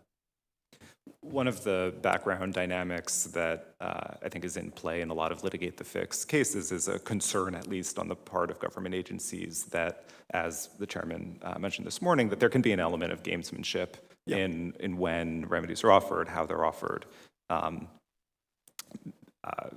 For example, kind of cutting off the agency's ability to adequately vet a remedy, for example, on the eve of trial.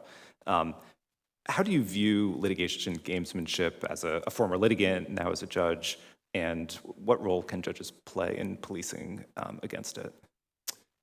In terms of gamesmanship on like litigating the fix, just one point to also add is that by the time you all are in litigation before the district court judge, I have no idea how long and in what way this merger had been under consideration and what work had been done with the parties and what might have been exchanged, offered, et cetera, before the litigation was brought. And I think this one was ultimately brought in July of 2023, and the closing date's February of 2024. But I think y'all had been looking at it for 18 months or something in advance of that, for a long time. And so I think your sense of what gamesmanship might be different than what the judge is, because I'm only seeing, you just have to remember that the judge, I had no window into this. I mean, no judge had any window into any of it before it landed on their docket. And so all I've seen is July through now. So if there is gamesmanship going on, and I don't like endless letter battles and things like that, I'm just saying it needs to be clearly explained what it is that's been going on and why it's jamming the FTC. And on the other hand, what is pushed to the judge as an artificial constraint is the closing date. Oh, there's a closing date. And that is what it is, but it's not like that's natural law, that it's like, oh, there has to be a closing date by February 9th. It can always move. And part of, I think, what the FTC, the government, can be doing with respect to that is if you're showing, if it's, if this is what's going on, it's like, look, Judge, they're just trying to jam you up here very close and have this artificial date as, oh, we can't ever do anything. They're the ones that proposed it very late. If the FTC or whoever needs more time to look at it, I think proposing an actual plan to look at it and a date certain by which, whatever it is that the FTC needs to consider and take a position on, as opposed to it be an amorphous, that doesn't meet our concerns and we would have to go look at this, that, and the other thing, but not say how long will that take. It's hard for the judge to then look at the closing date and say, other than, well, there is a closing date on this. But if you're making a compelling case that's like, well, we need 2 or 3 months to look at that, you can throw it on the parties to decide, do they want to put off their closing date? That's very helpful. Yeah. In your experience as a judge, what kind of evidence is most helpful in assessing whether a proposed remedy will prevent harm to competition in a market? I did find in the Temper-Sealy case, there were, what the case is called, I think, natural experiments, just prior history in this industry And in particular, Temper Sealy's, Temper Sealy was trying to make its case about other retailers or retail-esque channels that they'd acquired, and here's how it worked out, and trying to make the case that that was good. I do think that real-world prior history on the topic is very helpful. After that, we were talking about it just before we got up here. It depends on what's in the documents, right? If they're candid documents, if you're reading them, it's like, okay, these documents were just made for litigation. That's not all that helpful. But what you are seeing in texts, emails, and things, that can help a lot. Depending on the third parties and the competitors who are assisting the FTC, some of their material may not be that helpful. I had in this trial, I think it was more than 7 days. Like you said, it was a 7-day. I was like, wow, it felt longer than that. There were full days, I think it might have been. I believe it was closer to 2 weeks, because we had a lot of mattress manufacturers, their CEOs or their main supply people, but from Purple, Avocado, Satva, the Macy's, Bayer, sort of Simmons,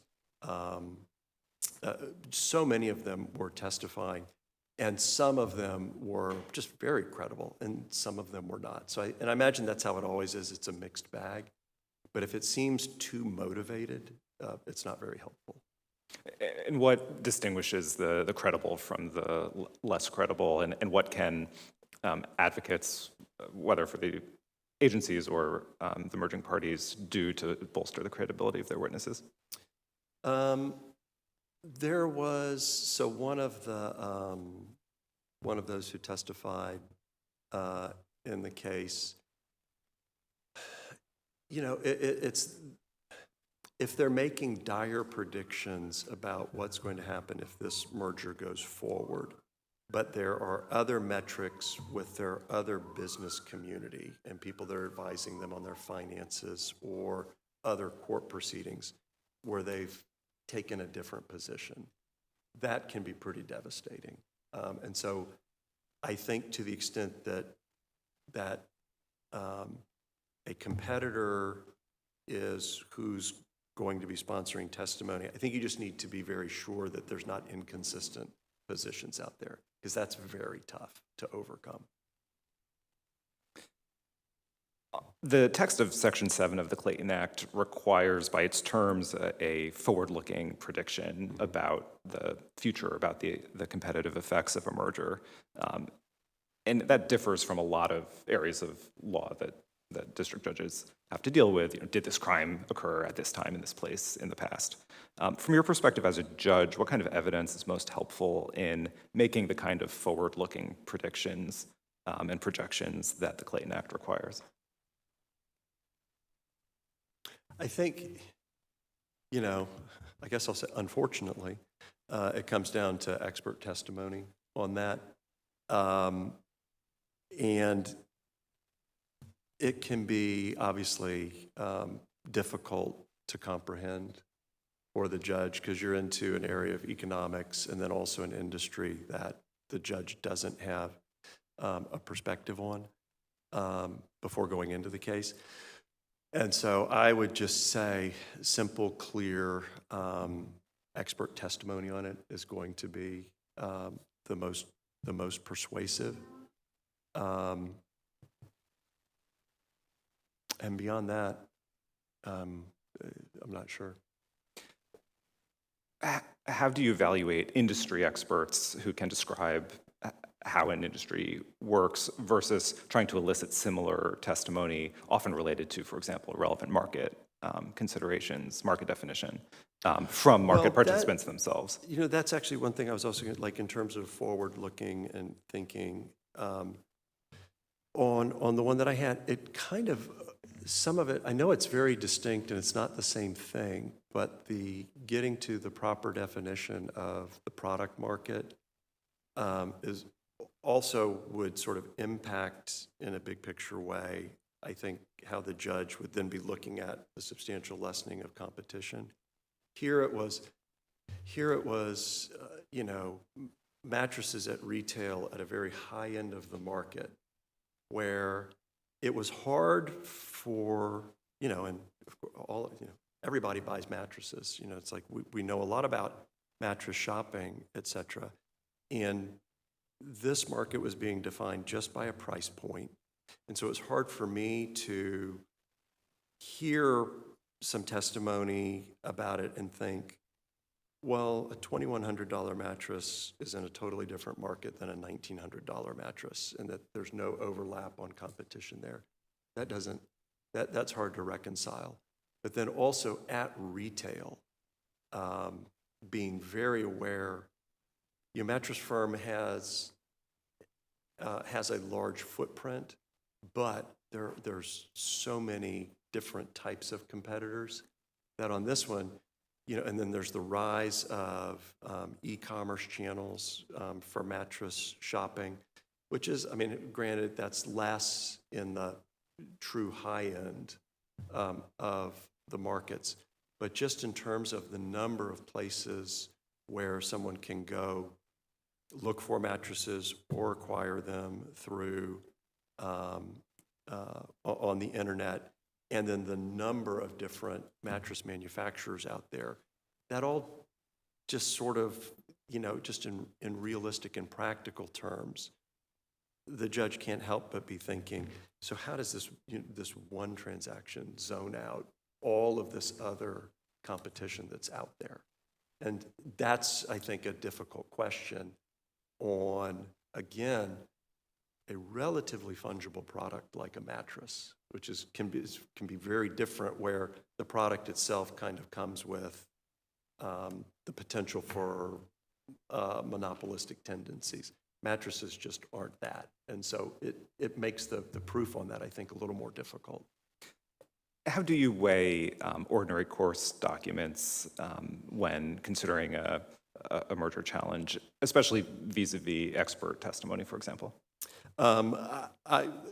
As I mentioned before, I do think that the ordinary course documents are very important. And that can be a lot of, the competitor's internal, detail, data and things that the experts can then crunch and then say, here's what we see in the trends and what's likely to continue. But just in terms of, I know that you all, e-discovery now, like on what you can go get between texts and emails and everything else. I assume now part of the beginning of the discovery is to figure out, okay, so how many different types of direct messaging applications do your people use, so that you can also go request all of that. But where those can be found, and then you can figure out which conversations are mapping onto like what's at issue, those can be very, very persuasive. Last question. We heard in the earlier panel today the word pragmatism used with respect to judges quite a few times. I'm curious on whether you would agree that judges take a pragmatic approach to merger cases, and if so, what that means to you. I think the answer is yes. I will say this, and I think I speak for many or most of my colleagues, that that pragmatism for the district court judge, it's not that I go into it thinking, how can I be sure to write this that I don't get reversed by the Fifth Circuit? It's that I'm trying to think of it in terms of what is the law that I'm supposed to be applying here clearly. I want to get that down on the page clearly, and then I want to get that applied to the facts. And so if that's what you mean by pragmatism, because it's not sort of like pragmatism in terms of what do I personally think about a situation. It's not that at all.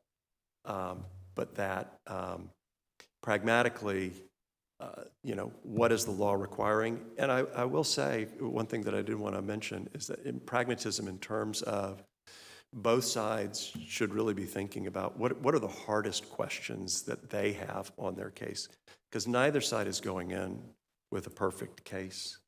On the big matters, I'm sure you all do this, but on the big matters that I litigated when I was in private practice, depending on the size and scope, you know, we would have the 10 hardest questions and answers. And I even, like on the Microsoft litigation, went back and looked. This ramped up to what we'd pulled together. It was the 39 hardest questions and answers that we had going forward in that, where everybody on the team, and these memos went around to everybody, that is like, what are you seeing in the documents? What are you hearing from witnesses as you're testifying them? You know, these are, we really did discern what are the hardest questions about the market definition. What have we, in that one, you know, we were representing a competitor against Microsoft, and it's sort of like, well, what have we been doing in the tech space that's exactly like Microsoft, and why? How do we answer that question? That's like, oh, well, we've been doing things technologically that look like that, but we're saying that Microsoft can't do that. But all sorts of different things. But you have to just constantly be thinking about what are the hard. Don't run away from the hard questions. What are the hardest questions? And you have to come up with the best truthful answer to every one of those questions. And then you'll know how you want to go try your case. Judge Eskridge, thank you so much for joining us. Thank you. Let's give a round of applause.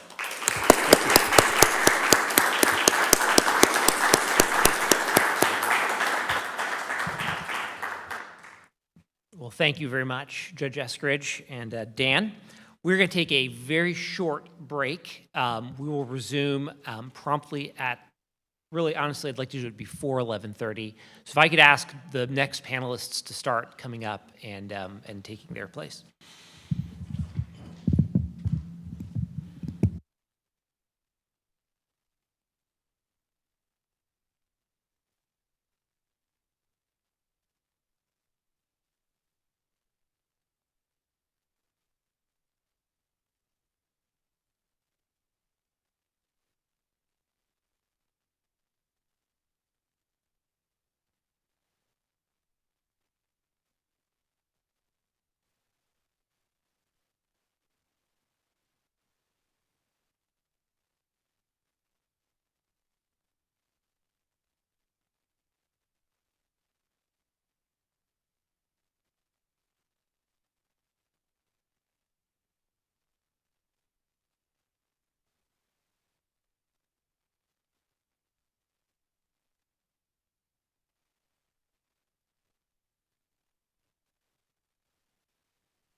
Hey.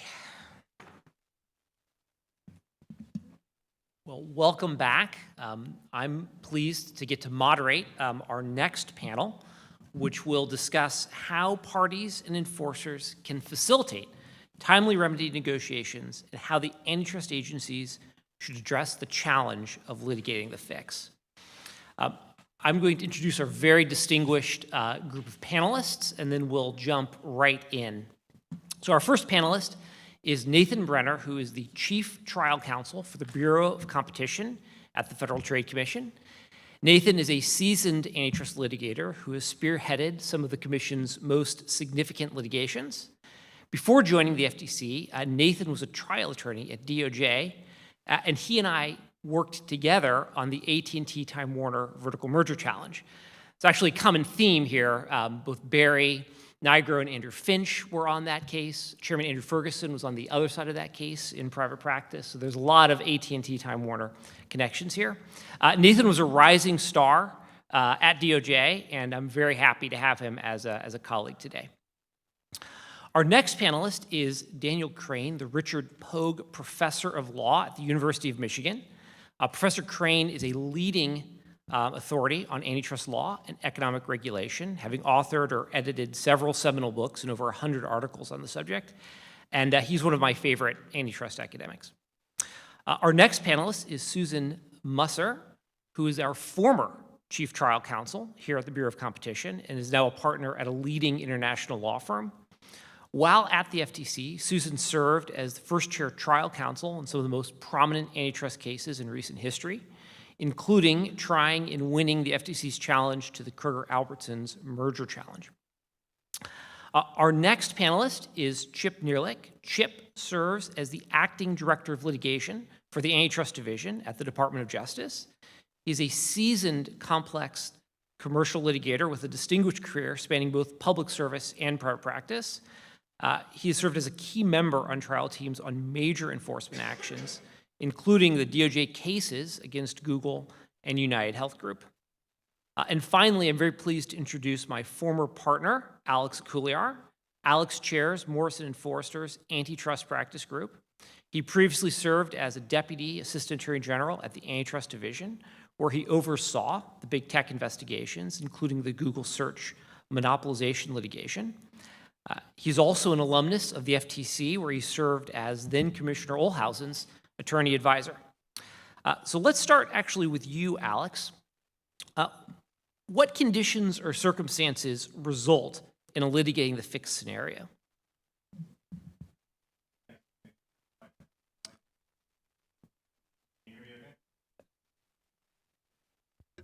How about now? Yes, Is that better? that's better. Perfect. So, well, thanks. It's great to be here and to speak with everyone and to see a lot of friends on the panel and in the audience. So in terms of the circumstances, I've seen a lot of different scenarios play out over time, both while I was here at the FTC, at the DOJ, and then also in private practice. And typically, there are probably 4 or 5 different common scenarios where you will see something end up as a litigating the fix, ultimately in court. One that I saw is where parties come in and they will offer sort of a fix-it-first solution, right? So they come in and it's sort of take it or leave it, right? They'll present it to the agency, well-meaning, of course, in those circumstances, but they'll present it to the agency as this is a fix that we've put together. We're acknowledging that there's a potential issue here, and here's our solve. We saw that in, I think it was Cisco US Foods, 11 years ago, probably 10 years ago, we know where the parties did present something to the commission. They pitched it to all the, at the time, 5 commissioners, and ultimately it was litigated because the commission decided not to take it, right? And that didn't end up ultimately well for the parties in that circumstance. Another circumstance that I've seen, or a scenario that I've seen play out, is where the parties and the agency staff will work together over a period of time during the second request, and they'll both begin to acknowledge that there might be an issue. Either the staff says, look, we've got some concerns here, or the parties might come to the realization that there is something that is a potential problem that they should probably go ahead and offer something up to fix. And so then there's a good faith discussion about the scope of whatever the remedy might be. And that discussion, despite being carried out in good faith, ultimately breaks down. Maybe somebody on the staff team doesn't like it, or maybe somebody further up at the agency doesn't like it, but ultimately that ends up being vetted to a court at some point. There's another scenario that I've seen where parties try to use the remedy for like a litigation tactic, right? And the agencies do get, they're very sensitive to this. They typically will get upset. They'll raise this with the court as a means of gamesmanship, is what they'll call it. And, I've seen that come up, and usually, in most circumstances, the court that I've seen gives the parties the benefit of the doubt if they have, say, proposed a remedy after a complaint is filed, right? Or at some point during the pendency of litigation. But occasionally, this is another one that goes back probably 10 or so years. I think it was in Ardagh Saint-Gobain, which is a proposed merger of some glass bottle makers. And there, the parties during litigation, I think it was like maybe 3 weeks before the PI hearing, right before the CEO was supposed to be deposed, they laid out a proposal for the court. And the parties, may have been engaged in a litigation tactic there to surprise the agency, but ultimately in that situation, the court sort of called them on it and said, this is not a very well-developed proposal that you've put forward. There is no even buyer identified. It seems to have surprised the FTC. It isn't something that this court is really going to acknowledge. And ultimately, the parties ended up settling there. And then another scenario that I've seen where this will come up is sort of a federal-state divide. This came up in Sprint Timo, in other cases more recent, where the federal government may have hammered out some kind of a divestiture package or other remedy with the parties, but the states decide that doesn't work for them, or some number of states decide that doesn't work for them and for the constituencies that they represent. And so then ultimately they'll be in a position of having to litigate against the federally agreed to remedy. Those are the typical scenarios and circumstances that I've seen, David. Well, thanks, Alex. Anyone else want to weigh in on that question? So, Professor Crane, your scholarship includes very helpful historical perspectives on antitrust enforcement. What did merger enforcement and litigation look like before Congress adopted the HSR Act? Was there even a litigate-the-fix issue?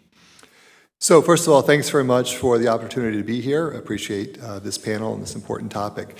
Before HSR, you didn't get the same kind of litigating-the-fix questions we have today typically because the transactions were overwhelmingly already consummated often years before by the time the case went to trial. So there was no transaction filed under HSR that could be the object of a litigating-the-fix question. And so you really, and there were some cases that were litigated before they closed, but overwhelmingly that wasn't the case. So you didn't get that exact pattern. But you got a very similar situation conceptually, which was the question of remedy. And the question often arose whether a partial divestiture of the acquired assets would be sufficient, often as proposed by the parties, to solve the competition problem, or whether, as the courts put it, a rescissionary order in equity, which is to unwind the entire transaction, was required to restore competition. In the DuPont General Motors case in 1961, the Supreme Court specifically holds, although in that case the court held that a total divestiture was required, or rescission, that a district court should consider in equity, since equity is a flexible remedy and it's a discretionary remedy, the district court should consider the possibility that a partial divestiture is sufficient to resolve the competition question.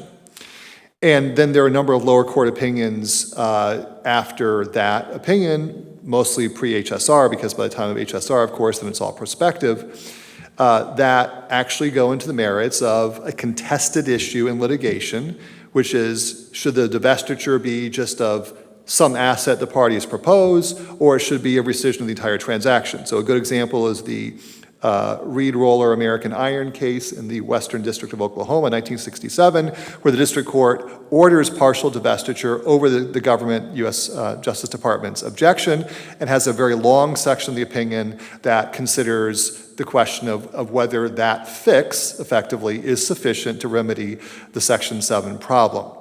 You have cases going the other way, just saying that, so it's litigated, but it's litigated as a remedy issue as opposed to as a liability issue. In my mind, the distinction between liability and remedy as a case management matter is actually a really important potential solution to the litigating the fix problem. I've shared with my co-panelists an idea that I would suggest on a model case management order that would try to accommodate the need for notice by a certain date before trial on liability issues, even while leaving open the possibility that a late-breaking remedy proposed by the parties could be considered after the court finds liability at a later stage of the litigation.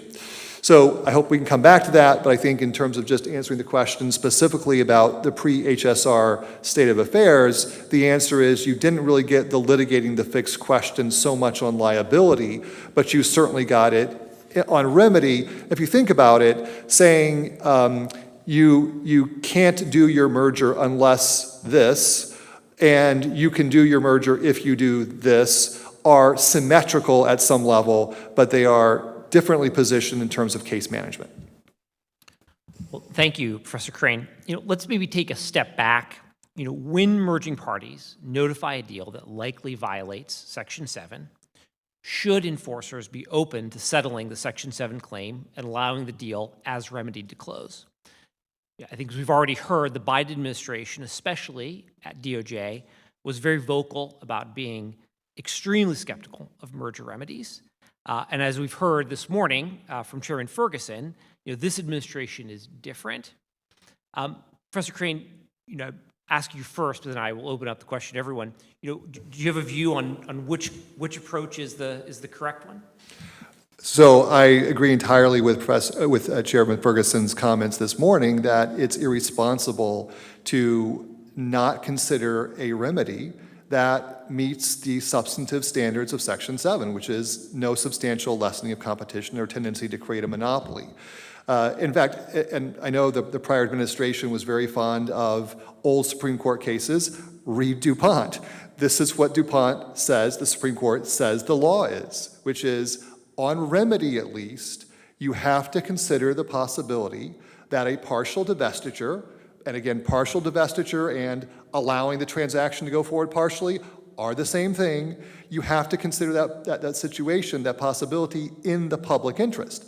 That doesn't mean you have to accept it, and the bar may be high to prove that a transaction as modified is sufficient to comply with Section 7. But substantively, I think even both the policy for sure, but the law is quite clear that the agencies have an obligation to consider the public interest in terms of a remedial scope for a transaction that would allow the deal to proceed in part without violating Section 7. Susan, Alex, anything to add? Yeah, I mean, I'll address this just kind of strictly from the litigation perspective. I think from my view, right, we're in a court, and it's really hard to ask a court to ignore the elephant in the room, right? It's like, don't worry about that chomping that you hear. Promise you it doesn't really matter. Like, courts are, we've heard kind of pragmatic a couple times today, and I think courts, from my experience, are fairly pragmatic about this. Which isn't to say, I think as Alex mentioned earlier, there aren't some situations where you can try to argue that for whatever reason it was incredibly late breaking, there was some gamesmanship, it shouldn't be occurring.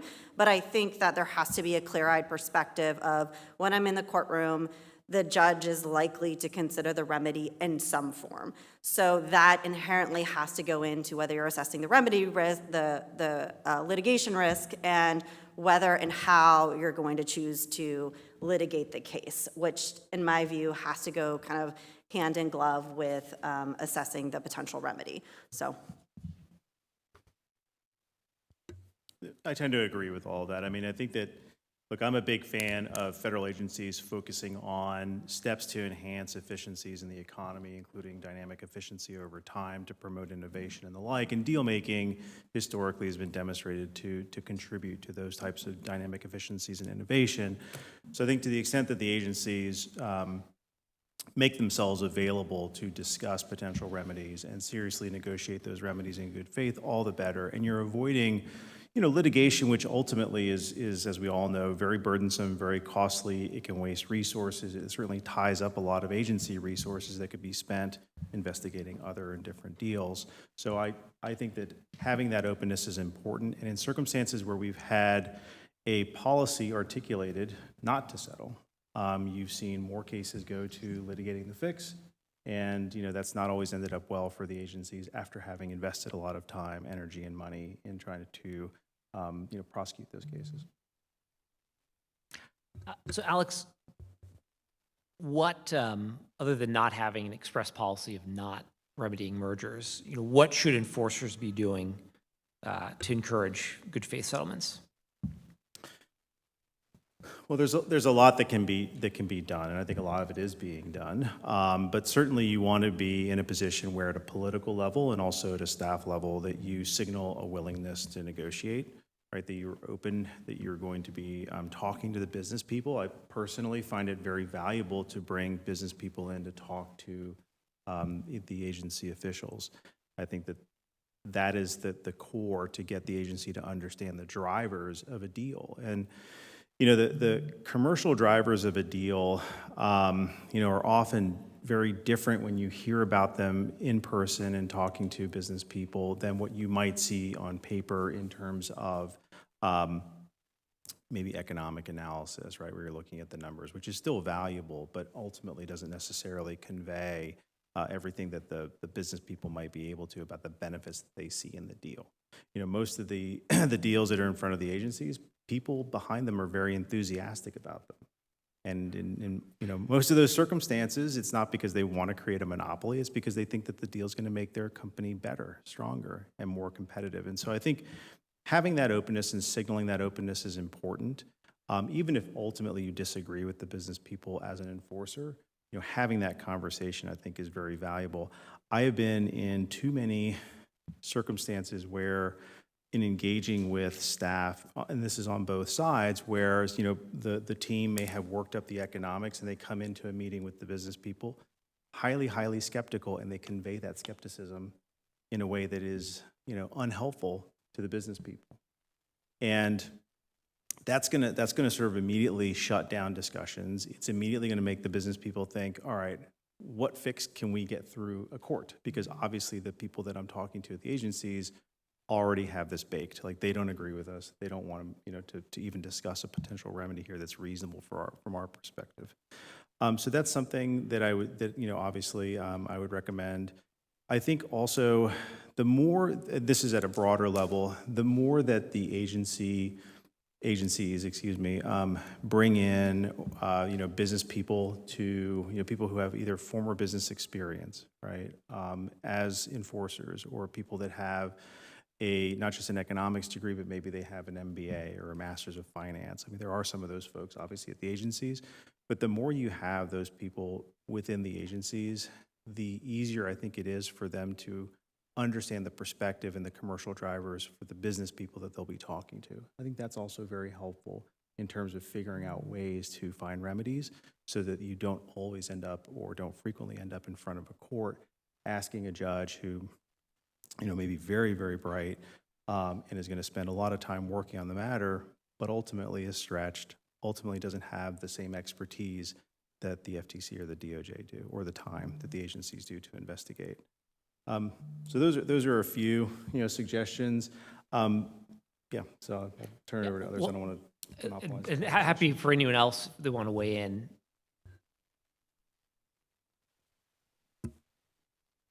I'll take a shot at this. First, want to say thank you for having me here, and to make my normal disclaimer here that the views expressed do not necessarily reflect those of the U.S. Department of Justice.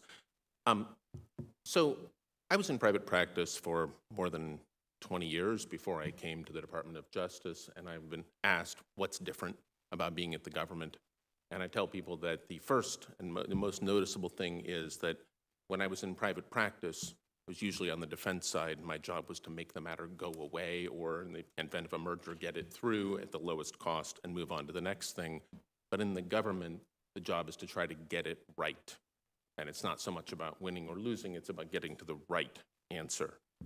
So I think when we look at something like a question of engagement and discussion on settlement in the context of litigating the fix, I think it's not that we are, or we certainly should not be opposed to discussing potential remedies. I think the concern is primarily about timing, especially as you're approaching trial. So to the extent that someone has a proposal and want to engage with staff early, encourage that, whether that is before a second request issues or after a second request during the investigation phase or during litigation. I think that where it becomes difficult is when someone holds back on a potential remedy until the last minute before trial, and then that makes it very difficult for us to do the right thing and figure out if that remedy will actually resolve the problem that we're concerned about. So I think it's really about that timing issue more than anything. But I do appreciate, Alex, your comments about bringing business people in to engage. We appreciate that. We also find that to be helpful and appreciate when you and others have done that. And we appreciate that engagement. Anyone else? Please. So I think I agree that timing is a huge issue, and this is why I think that it's a case management problem. I don't think that amendments to the HSR rules that require new filing will address that issue, because let's assume that you spring it on the court in the middle of trial, the court still has to consider it. So I think the important thing is to get a model case management approach that basically gives a upfront date prior to the trial for the parties to put in an alternative structure to the one that they notified if that's what they want to litigate as a liability matter. It could be 45 days, it could be 30 days, I don't know, but some date certain that before you go to trial, the agencies are going to have enough notice that we're litigating this as the deal before we go to trial. And if you don't meet that deadline and you want to propose something else, we're not going to think about it on liability. We're first of all going to figure out whether the transaction notified violates Section 7. And if it does, you can raise on remedy a structure that's different from what you filed, but then it may be in a separate remedy hearing down the road after we've preliminarily enjoined the transaction. That remedy is certainly going to be embedded in an injunction. So one of the questions we heard about this morning in the first panel is the problem of parties proposing for behavioral remedies that are never actually embedded in an injunction by the court. So the way I'm thinking about it, if you don't do it early enough and we have a liability determination that's based on the transaction that's been filed, then if you propose it too late or later on, you might still get your chance to propose it, but it's always going to be in the course of an injunction that the court issues. Please, Chip. So I appreciate all the creative ideas we can get in this space, and I thank you for the idea you've shared there.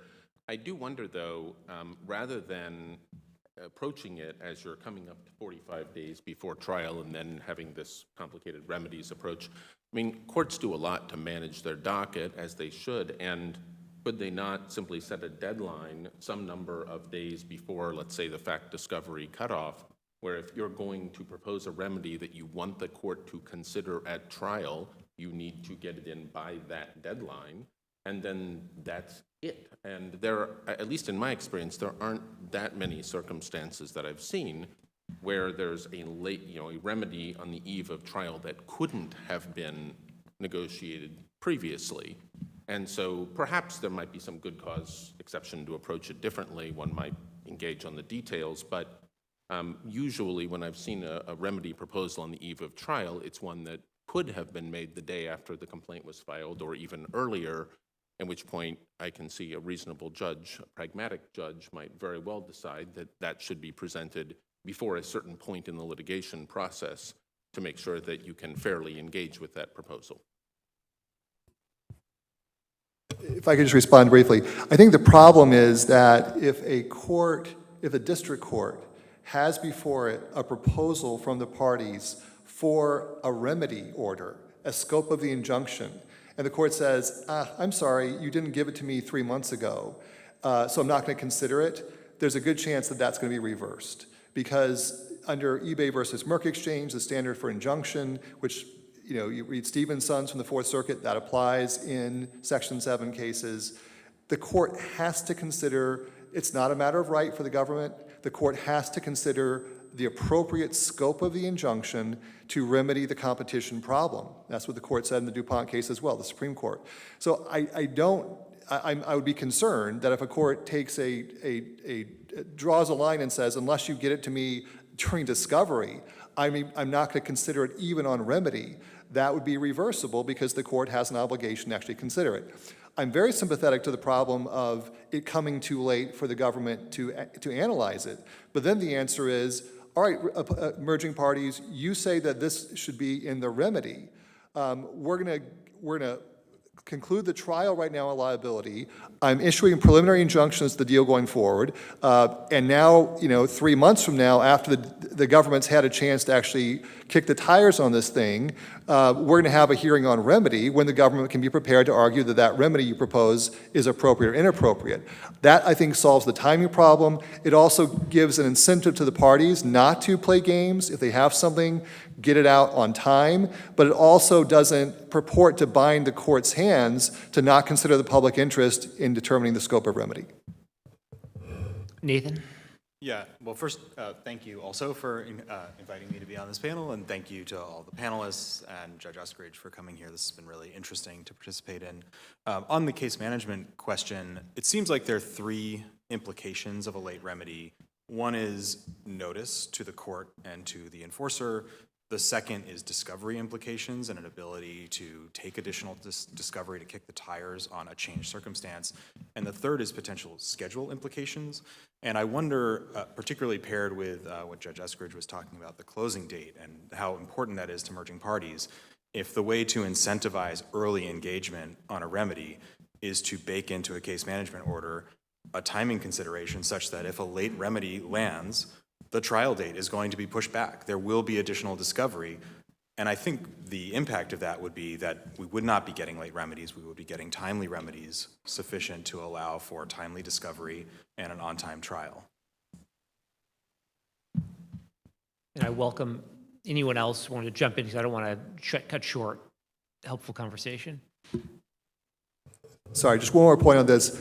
I think that if we're talking about a model case management order, we're not going to solve it on this panel today. And what I would suggest is that the Commission and the DOJ convene a working group of folks from the agencies, folks from the AGs, folks from private practice, and some judges, and see if that group could hash out a model case management order, which I think lots of federal judges would be interested in adopting as a way of sort of managing the litigate-the-fix question, maybe other merger issues as well. I think that could go a long way towards creating a sort of standardized set of assumptions. And also, and I totally agree with Chip. I mean, the goal is ultimately to get the parties to come forward earlier. And I think this would do it, because one implication it would be that if you don't meet the deadline, it is very likely that you're not going to be able to close your transaction when you wanted to, and that's on the parties. So I think it would create an incentive effect for the parties to come and play ball earlier. So it's a very interesting idea.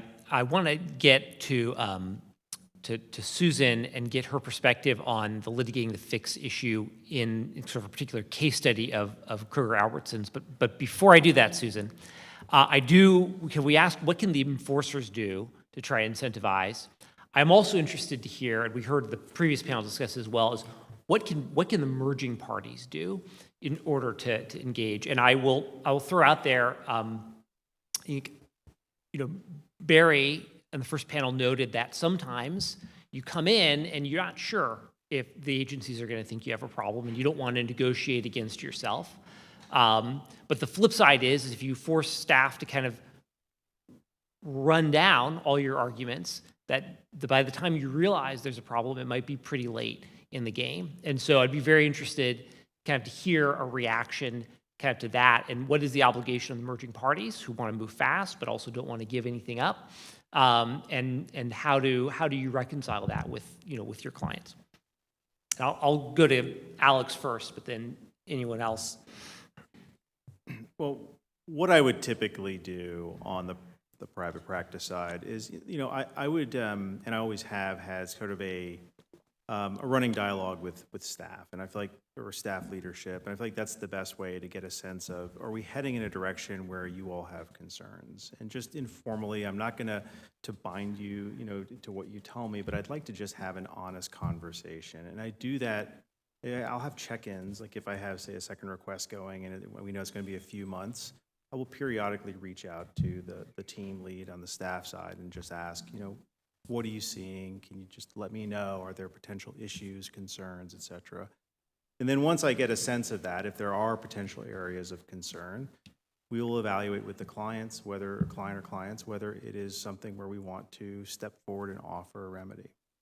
And we would do that informally in a non-binding way, but we don't want to negotiate against ourselves, right? But that's one way that you can determine if things are heading the direction of a potential concern at the agency. Yeah, I think that's right. I mean, I also think that, look, we all like to pretend that antitrust is this super magic 8-ball and very complex and no one knows what's going on. But the reality is, right, the merger guidelines are public. And it's often, a lot of us on the defense side were former enforcers. So, we often know or have a fairly good idea what potential sticking points are, right? There can always be pivots, there can always be nuances, but I think having a clear-eyed view of what your case looks like, both the problems and the good parts, is helpful because you can be doing both, right? Porque lo nos dos. Why don't we do both? Why don't we hope that, maybe the agency will be blind, but I see many of my former colleagues here and they're very good attorneys and they're not going to miss it, right? So you can be working on both sides to try and come up with here's what we will do if we get into issues. And I think it's engaging on the facts, right? The more that you can go in and be transparent and say, here's why I think this is going to address the issues, and have it be grounded in kind of a good faith dialogue, I think the better and the more comfortable and more likely you'll be able to get folks in compliance and in the merger shops, over at the Department of Justice, comfortable with what you're proposing. And I think you'll know pretty clearly whether this is something they're open to or not. In my experience, there hasn't been a lot of surprises as to whether or not they're willing to engage. So to me, it's a bit of a different iteration, but I think you can be kind of double tracking it and trying to engage to the extent possible. Please, Chip.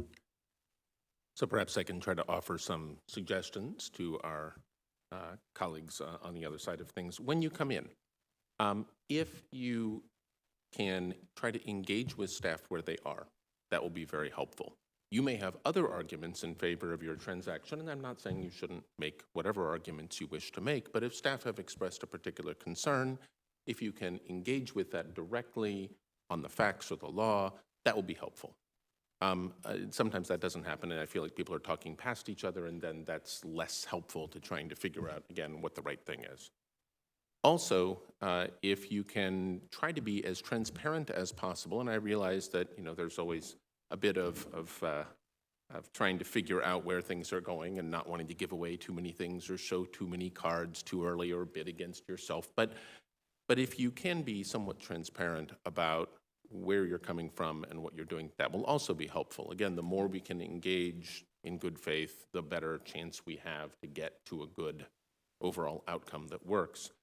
And related to that, to the extent that there's information, you have an economist pull something together, if that can be as neutral as possible, that's greatly appreciated. I think we've had situations where someone has come in and presented something, and then when we get the backup data, you see that it's cut in a certain way, and you say, and then once you lose that credibility, it's hard to get back. And so I just think the more we can do to engage and get in on the facts and where applicable the law, the better chance that we have to get to a resolution that works. Nathan? Yeah, and I certainly agree with everything Chip said. I also agree, Susan, with, why can't it be both? I think it serves us as the enforcers to engage seriously with remedy proposals, because either it will lead to, effective probing of the remedy and a stronger consent order or ultimate resolution, or it helps the litigation team prepare to, make its most forceful advocacy to the court and explain why the remedy ultimately should fail. And so I think dual tracking those efforts is not misleading. It is the way we all should be proceeding, and it strengthens our ultimate case and presentation to the court. Thank you. So Susan, very interested to hear your perspective on Kroger-Albertsons, and especially kind of how the FTC litigated the fix there successfully. Yeah, so I like to think of Kroger-Albertsons as having a two-pronged strategy. The first was, starting, of course, with the great work that M4 did, they built a really great evidentiary record that we continued kind of throughout federal court discovery as well. And at trial, we were kind of effectively able to bucket the issues with the divestitures in kind of several different ways. We had a multi kind of faceted strategy with that. The first is why the particular divestiture buyer was problematic, right? And so in this case, we weren't having a grocery store buyer buy a grocery store buyer. It was, a distributor buying a grocery store. And so we're very thoughtful, right? And how are those different? And why does capability in one aspect of the grocery store supply chain not necessarily translate? And we thought about that from the expert perspective. We thought about that from how we were setting up our cross-examinations, and made sure to really preview that in opening. The second was the scope of the divestiture buyer. So when you look at the case law, we were alleging harm in over 2,000 markets, right? There was some particular markets that there just was no coverage from the divestiture. So where there was a presumptive HHI, and where there was where we were showing some economic analysis showing that there was going to be a substantial lessening in competition, there were those markets that weren't going to have any remedy, right? That just didn't touch those areas. And there were only 4, to be clear, right? But even in those 4 where it didn't look at it, just didn't touch it at all, that was something that we pointed out early.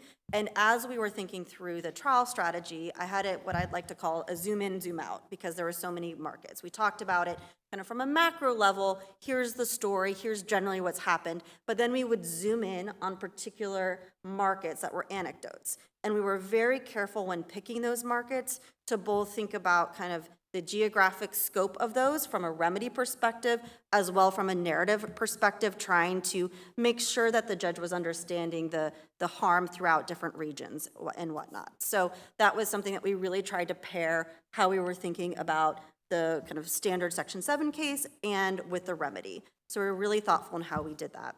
And then we also talked about problems with what in particular was being divested. So there were a lot of banners, and I have learned, as everyone who does antitrust knows, you learn a lot about whatever market you're in, and there are all sorts of brands that are associated with the Kroger-Albertsons banner or stores, and we talked a lot about what banners were and weren't being divested, why it mattered, what the part of thinking through the private labels were, and how that impacted it. But it was very much marrying up why the substantial lessening of competition was impacted by those mergers, the consolidation of private labels, the consolidation of the banners, that branding, and then comparing that always with what the remedy was doing. And then finally, and I think this is just a luck of the draw, is there was a history of divestiture failures in the supermarket industry.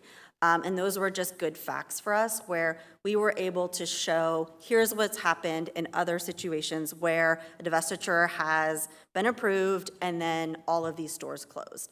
And so that was really able to create this thematic narrative of what the risk was and what were the consequences if the judge got it wrong, right? And that was store closures in particular communities. And again, kind of going back to that zoom in, zoom out strategy, we were really careful when we were thinking about markets to emphasize to be able to draw it back to that narrative, to some of those past harms. And then second, we really wanted to think through a motion in limine strategy that was educating the judge early about some gamesmanship, kind of going back to what Judge Eskridge said. Judge Nelson didn't know all of the lovely meet and confers and the hours that we spent bonding over discovery fights that we all have. Of course, I'm always right, so just remember that. But no, I kid. But she didn't know any of that, right? And so we really thought through not only what discovery motions can we win, but what do we want to have as a kind of to tell the judge, right, that there were reasons that they were not going to hear maybe particular types of evidence. One of those was a sword shield motion on common interest privilege, right? And so the parties were preventing discovery into certain discussions about the facts of the divestiture under common interest privilege. We ended up losing that motion, but I thought it was really important to tell the judge, like, there are all of these communications that you're not going to see because they're claiming that those discussions were privileged. We also talked about spoliation. It was something that we set up, that we were missing all of these text messages. So to the extent that in your mind you're thinking through, what is the evidence that I would expect here? These people are communicating via text. Well, there was all of this evidence that just wasn't going to be part of the record because of the spoliation. And we didn't quite get the adverse inference, but we were able to set up some really effective cross-examinations as part of that discussion. So those were all things that we were thinking about as part of the motion to eliminate fight, just to make sure that to the extent that we were kind of pulling that ability of the merging parties to argue that, oh, well, all of these things happened. And then I think the third is we thought a lot about kind of the close of fact discovery, and there was an opportunity kind of in the additional expert testimony to talk about when we were getting information and what that meant. And so we had filed some motions to strike surplus expert or certain expert testimony as late breaking, given that we didn't have the underlying documents and data. And that was another kind of tack that we used. So that was really kind of how I thought about it. Yeah. Great. Well, thank you, Susan. So Chip, Nathan, I think some of this discussion might have already happened, but I am curious, and this probably ties into what Susan said. What tools are sort of in the enforcer's toolbox from a litigation perspective when faced with the litigating the fix scenario? So I'll start by saying I think before litigation, having meaningful engagement with the parties, to the extent that is possible under the circumstances of the matter, that can be helpful, can narrow the issues in dispute, even if it isn't completely able to resolve the matter. Once you are in litigation, we've talked a lot about case management and scheduling orders. I think it's very helpful to front this issue for the court so the judge understands up front why there is an issue, if it's a matter in which you think this may present itself as the matter goes on. Of course, depending on the local rules and the judge, and your mileage may vary. But in general, I think if you have an opportunity to engage with the court earlier and talk about it as a matter of case management and how things should handle and go forward in an orderly way, then you're better prepared if you do get to a point later on where someone has come in with a late-breaking remedy proposal and the court understands you're not, when you say, I need to vet this, we need to understand who the buyer is and what's happening here and what the transition services agreement will look like and all the various details that go into it, that the judge doesn't look at you and say, oh, you're just trying to delay, you're not ready for trial, but understands this is an issue that you fronted up front. I know Nathan has some other ideas too. Yeah, I agree with all that. I mean, I think just reiterating what's already been said, in an ideal world, if a serious settlement is presented, we want to consider that before we end up in litigation for all of the sort of resource-saving considerations that have been discussed and also the uncertainty of litigation. But occasionally we do end up in litigation with a remedy to follow, and well, that's not ideal and is costly both in terms of time and money. The agencies do have a track record of success litigating those cases, most notably Kroger, Illumina, Aetna, and others. And so I do think some of the tools that I've seen successfully deployed are case management orders. The Bertelsmann or Penguin case had a really useful provision relating to the possibility of a post-complaint fix and the implications on discovery and potential modification of the trial schedule. Anthem also had a provision like that. To my knowledge, neither of those cases those provisions did not end up being triggered, but it was helpful to have them in the case management order. And worst case scenario, if we can't reach an agreement with emerging parties, I agree with Chip, it gives us an opportunity to bring the concerns to the court and begin educating about the possibility of gamesmanship and implications that would have. Obviously, all the tools of civil discovery are available to us otherwise, so document requests to the parties, to a potential divestiture buyer, to non-parties, interrogatories. I think taking a 30B6 on a proposed remedy is useful. I think pressure testing proposed remedies with market participants besides the merging parties is critical to understand implications and how successful we think the fix might be. And then I agree with what Susan was saying in the context of Kroger, which is that motions practice can be really helpful for educating the court, even if not ultimately successful. I think they are vehicles for contextualizing the absence of evidence that the court might be expecting. And I do think in the sword shield context in Kroger, that is the kind of motion that if we're missing all of the evidence that would explain what the buyer was seeking but did not get in negotiations, and the judge is going to be looking for that evidence, it's helpful to brief why you're not going to see that through a pretty standard sword shield argument. So I think the final question, although I expect we could probably take more than the remaining time that we have left. And I'll direct this, I'll spare putting Chip and Nathan on the hot seat. So I'll direct this to our non-current governmental panelists. So the FTC and DOJ have issued a request for information regarding the HSR form. And one question asks, whether a new or supplemental HSR filing should be required, essentially when the filing parties propose a divestiture or make some significant or structural alteration to the transaction that was notified.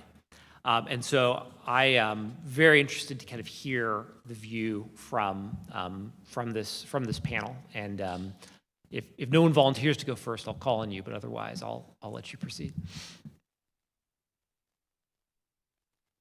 Yeah, I can actually take this one. So, I'm just, as folks know, going to be prone to being blunt anyway, so why go away from my natural predilection? I don't think it's a good idea. So practically, I think there are three ways that such a rule can be written. I'm happy to have folks offer an alternative, but there can be an automatic trigger, right? There can be agency discretion to require a refile, or there can be judicial discretion to require a refile, right? But I think that's kind of, at least when I was thinking through this this morning, those were the three scenarios that I saw. And I don't think either of those are particularly good choices from the automatic perspective, right? So as soon as a particular remedy is proposed, aside from the difficulties of really articulating with precision what that would mean, right? Are we talking a divestiture? Are we talking behavioral remedy? There's a lot of complexity there. That's going to be practically very difficult to draft. But assuming that you can do that and overcome that problem, the idea with automatically triggering a refile is that it's essentially going to have two negative and I think hopefully unintended consequences. The first would be that by requiring that, it's going to, I think, delay the deal, right? You're going to have to refile, go through this process, at least in part all over again, which in large extent is going to stifle the deals, right? But when you think about the statutory construct of how the agencies are supposed to go in and challenge a merger, that is supposed to be done through the judiciary, not through the agency thinking that a particular rule should be, or a particular remedy meets that requirement, or through adopting a rule that essentially, by having it kind of get kicked, is going to, for all intents and purposes, practically quash the deal, right? And then I think the second is we've talked a lot today, and I think a theme that we've heard, and I can feel this from both sides of both perspectives, is to encourage merging parties to go in and talk to the agencies, to talk to each other in a good faith basis to try to get to an agreement when you can. This, I think, will stifle that incentive, which I don't think would inure to either side's benefit, and arguably not to the benefit of consumers either. Going to agency discretion, again, allowing the agencies to determine when this whole process should be started again really does shift the decision-making from the courts to the agencies in a way that I don't think Congress intended.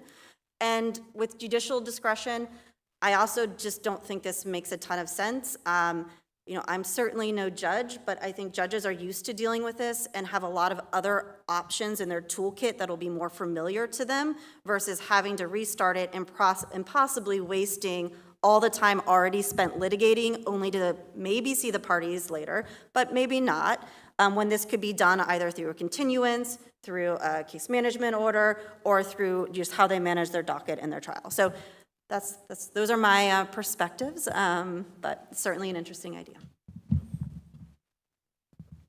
I know we're at time, but I'll basically say that I agree with most of what Susan said. I don't think that this is something that we want to be doing. I think it creates additional administrative burden. I'm not sure of the benefits, and I do think that it creates a disincentive for parties to engage with agency staff about potential remedies.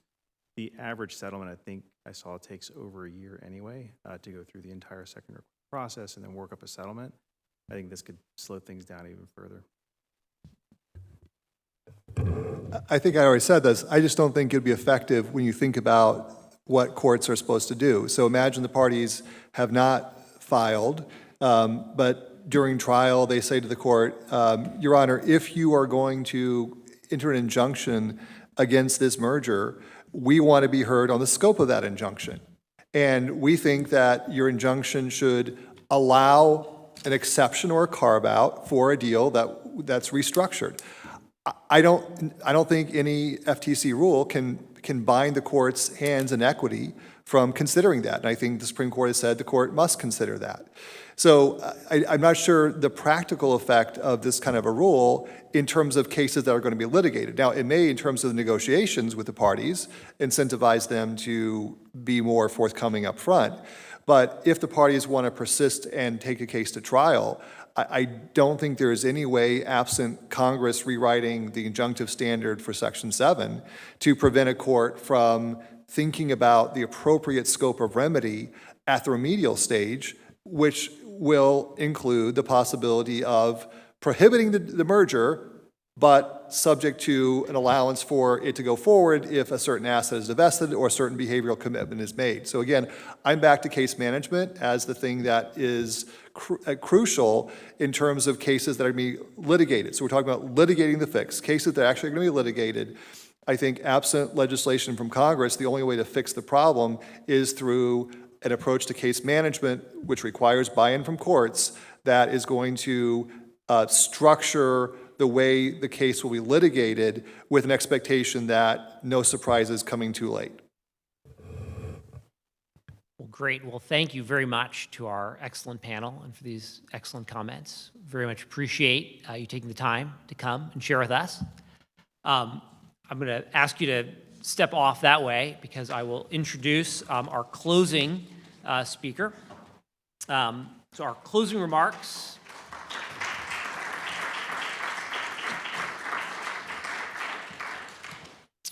Our closing remarks come from Commissioner Mark Metter. Commissioner Metter has had a distinguished career in antitrust law and policy, from serving as a line attorney at both the FTC and DOJ, to serving as a senior staffer in the Senate, to being a named partner at a law firm, and now ascending to the very top of the commission. Please join me in welcoming Commissioner Metter.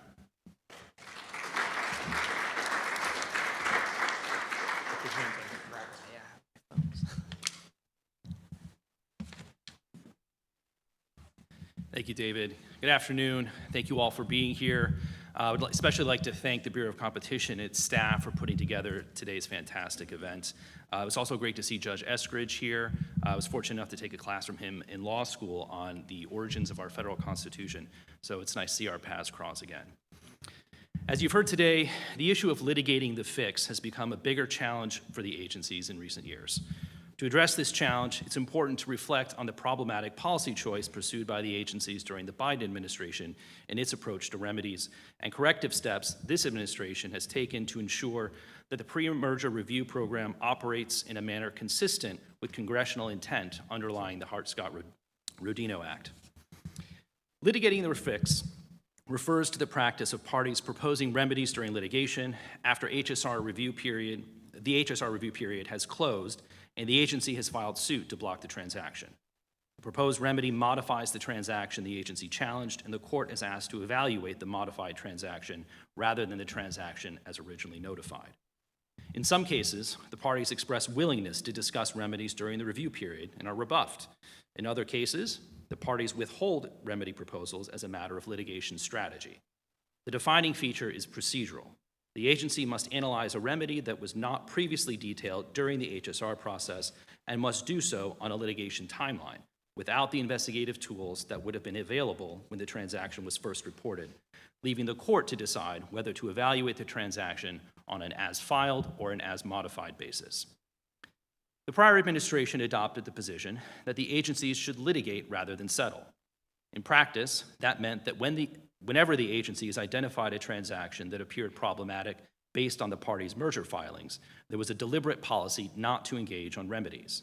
The stated rationale was to signal aggressive enforcement and the belief that remedies presumptively do not work.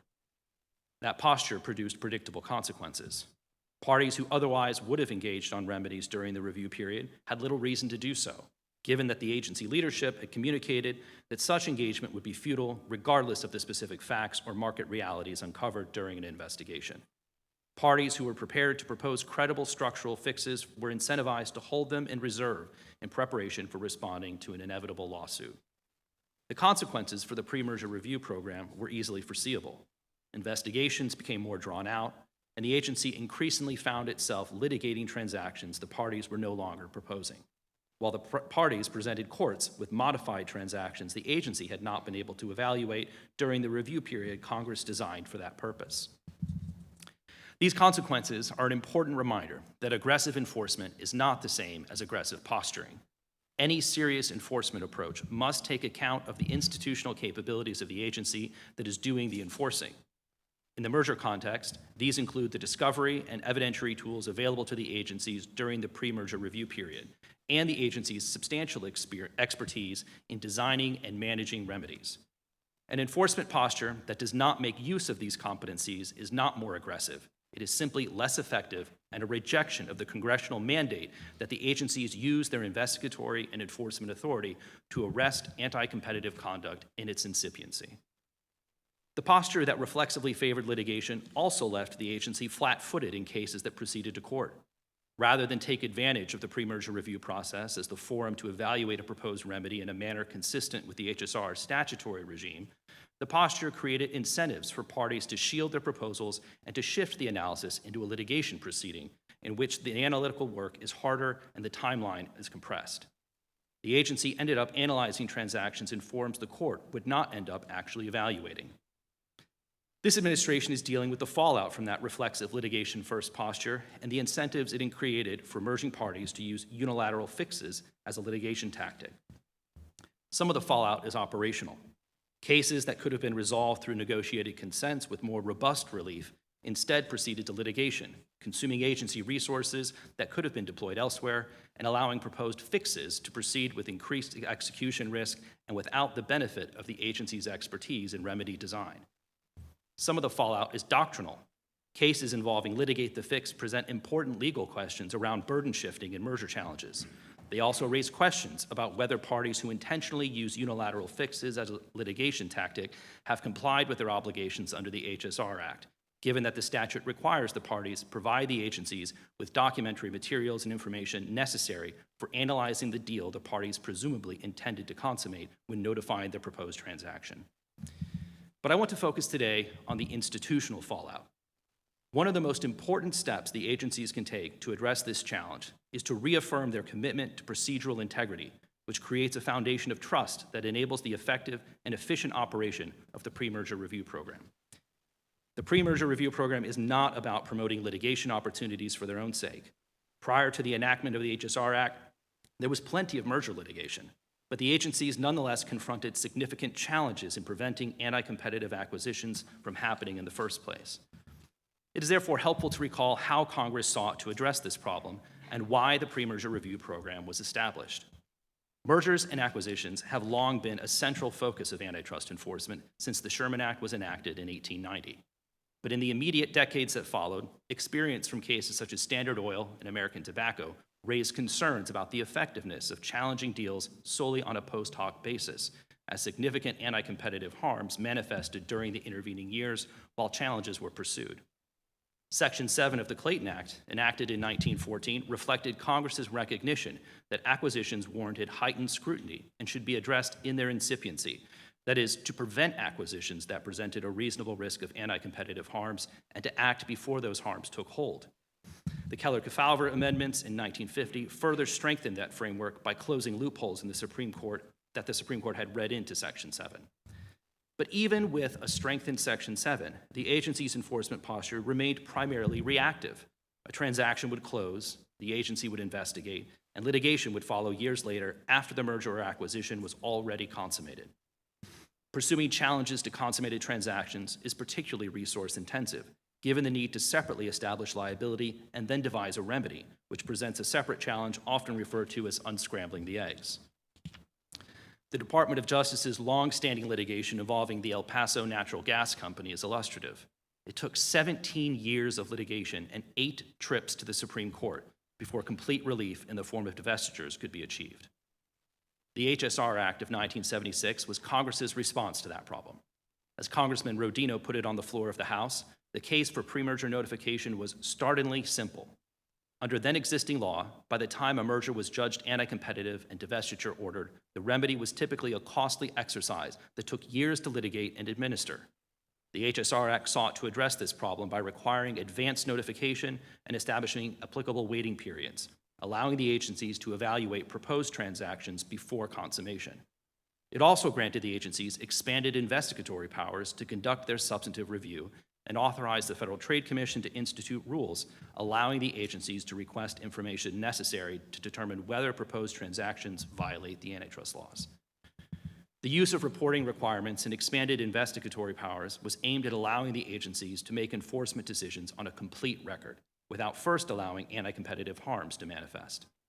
It also enabled the agencies to save time and resources in bringing enforcement actions, since remedies could be addressed up front without the need to separately address these issues over multiple proceedings that could take years to complete. Put simply, the HSR program exists because addressing competitive concerns before consummation is more efficient and does more to ensure the benefits of competition remain for consumers. In sum, the HSR Act, in conjunction with the Clayton Act, creates a statutory framework that is preventative. It provides the agencies with the means to identify and prevent problematic transactions more quickly and effectively, consistent with the Clayton Act's focus on incipiency.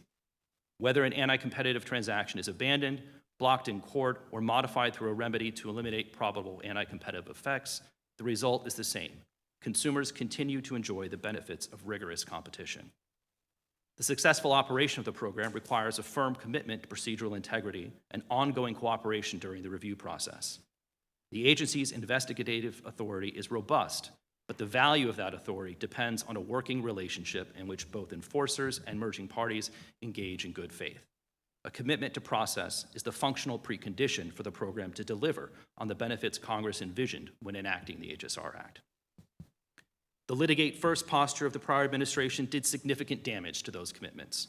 It demonstrated that early candor and proposed engagement would be reflexively opposed by leadership even over the objections of staff and evidence that parties had acted in good faith. The effect of that deliberate policy choice was to place the agencies in exactly the kind of informational disadvantage the HSR process was designed to prevent. It also led to worse outcomes for consumers by enabling parties to prevail in litigation without the benefit of staff and agency leadership having taken the opportunity to evaluate remedy design through an iterative process far less drawn out than litigation. This commission has made it a priority to ensure the efficient operation of the pre-merger review program and reaffirm core commitments to procedural integrity. One important aspect of adhering to the rule of law is consistency and predictability in the substantive legal framework that is used to analyze whether mergers and acquisitions as proposed violate the antitrust laws. Indeed, as Chairman Ferguson wisely noted at the time, the decision to keep the existing merger guidelines in place was a straightforward expression of that principle. But there is another commitment that is equally important when we talk about the rule of law: due process. It is the principle that an agency's procedural conduct should be predictable, that parties should know what to expect when they engage in good faith, and that procedural posturing should not be used as a vehicle for generating headlines or discouraging M&A activity writ large. Different administrations will, of course, pursue different enforcement priorities, and that variation is a legitimate feature of democratic accountability. But the process by which the agency engages with parties should not be the variable that distinguishes one administration from another. Process should not be used as a weapon, and the agency's credibility and effectiveness depends on ensuring that it is not. The work of restoring conditions under which the HSR program operates effectively is ongoing. The FTC is doing its part, but these efforts also depend on parties holding up their end of the bargain, approaching the Commission early, engaging candidly about competitive concerns, proposing credible buyers, and developing remedy proposals that fully address the harms staff identify. When all sides meet their obligations, the pre-merger review system works as Congress intended, and American consumers benefit from markets that remain open, competitive, and dynamic. Thank you all for your time here. Thank you again for the staff at the agency for putting on this great workshop, and to David for your leadership in running things today. It's great to see you all. Thank you for your time.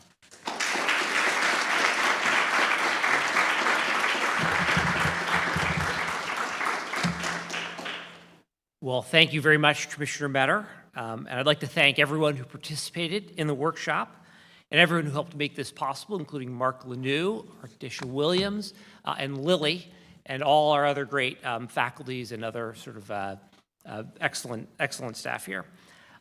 That concludes the workshop.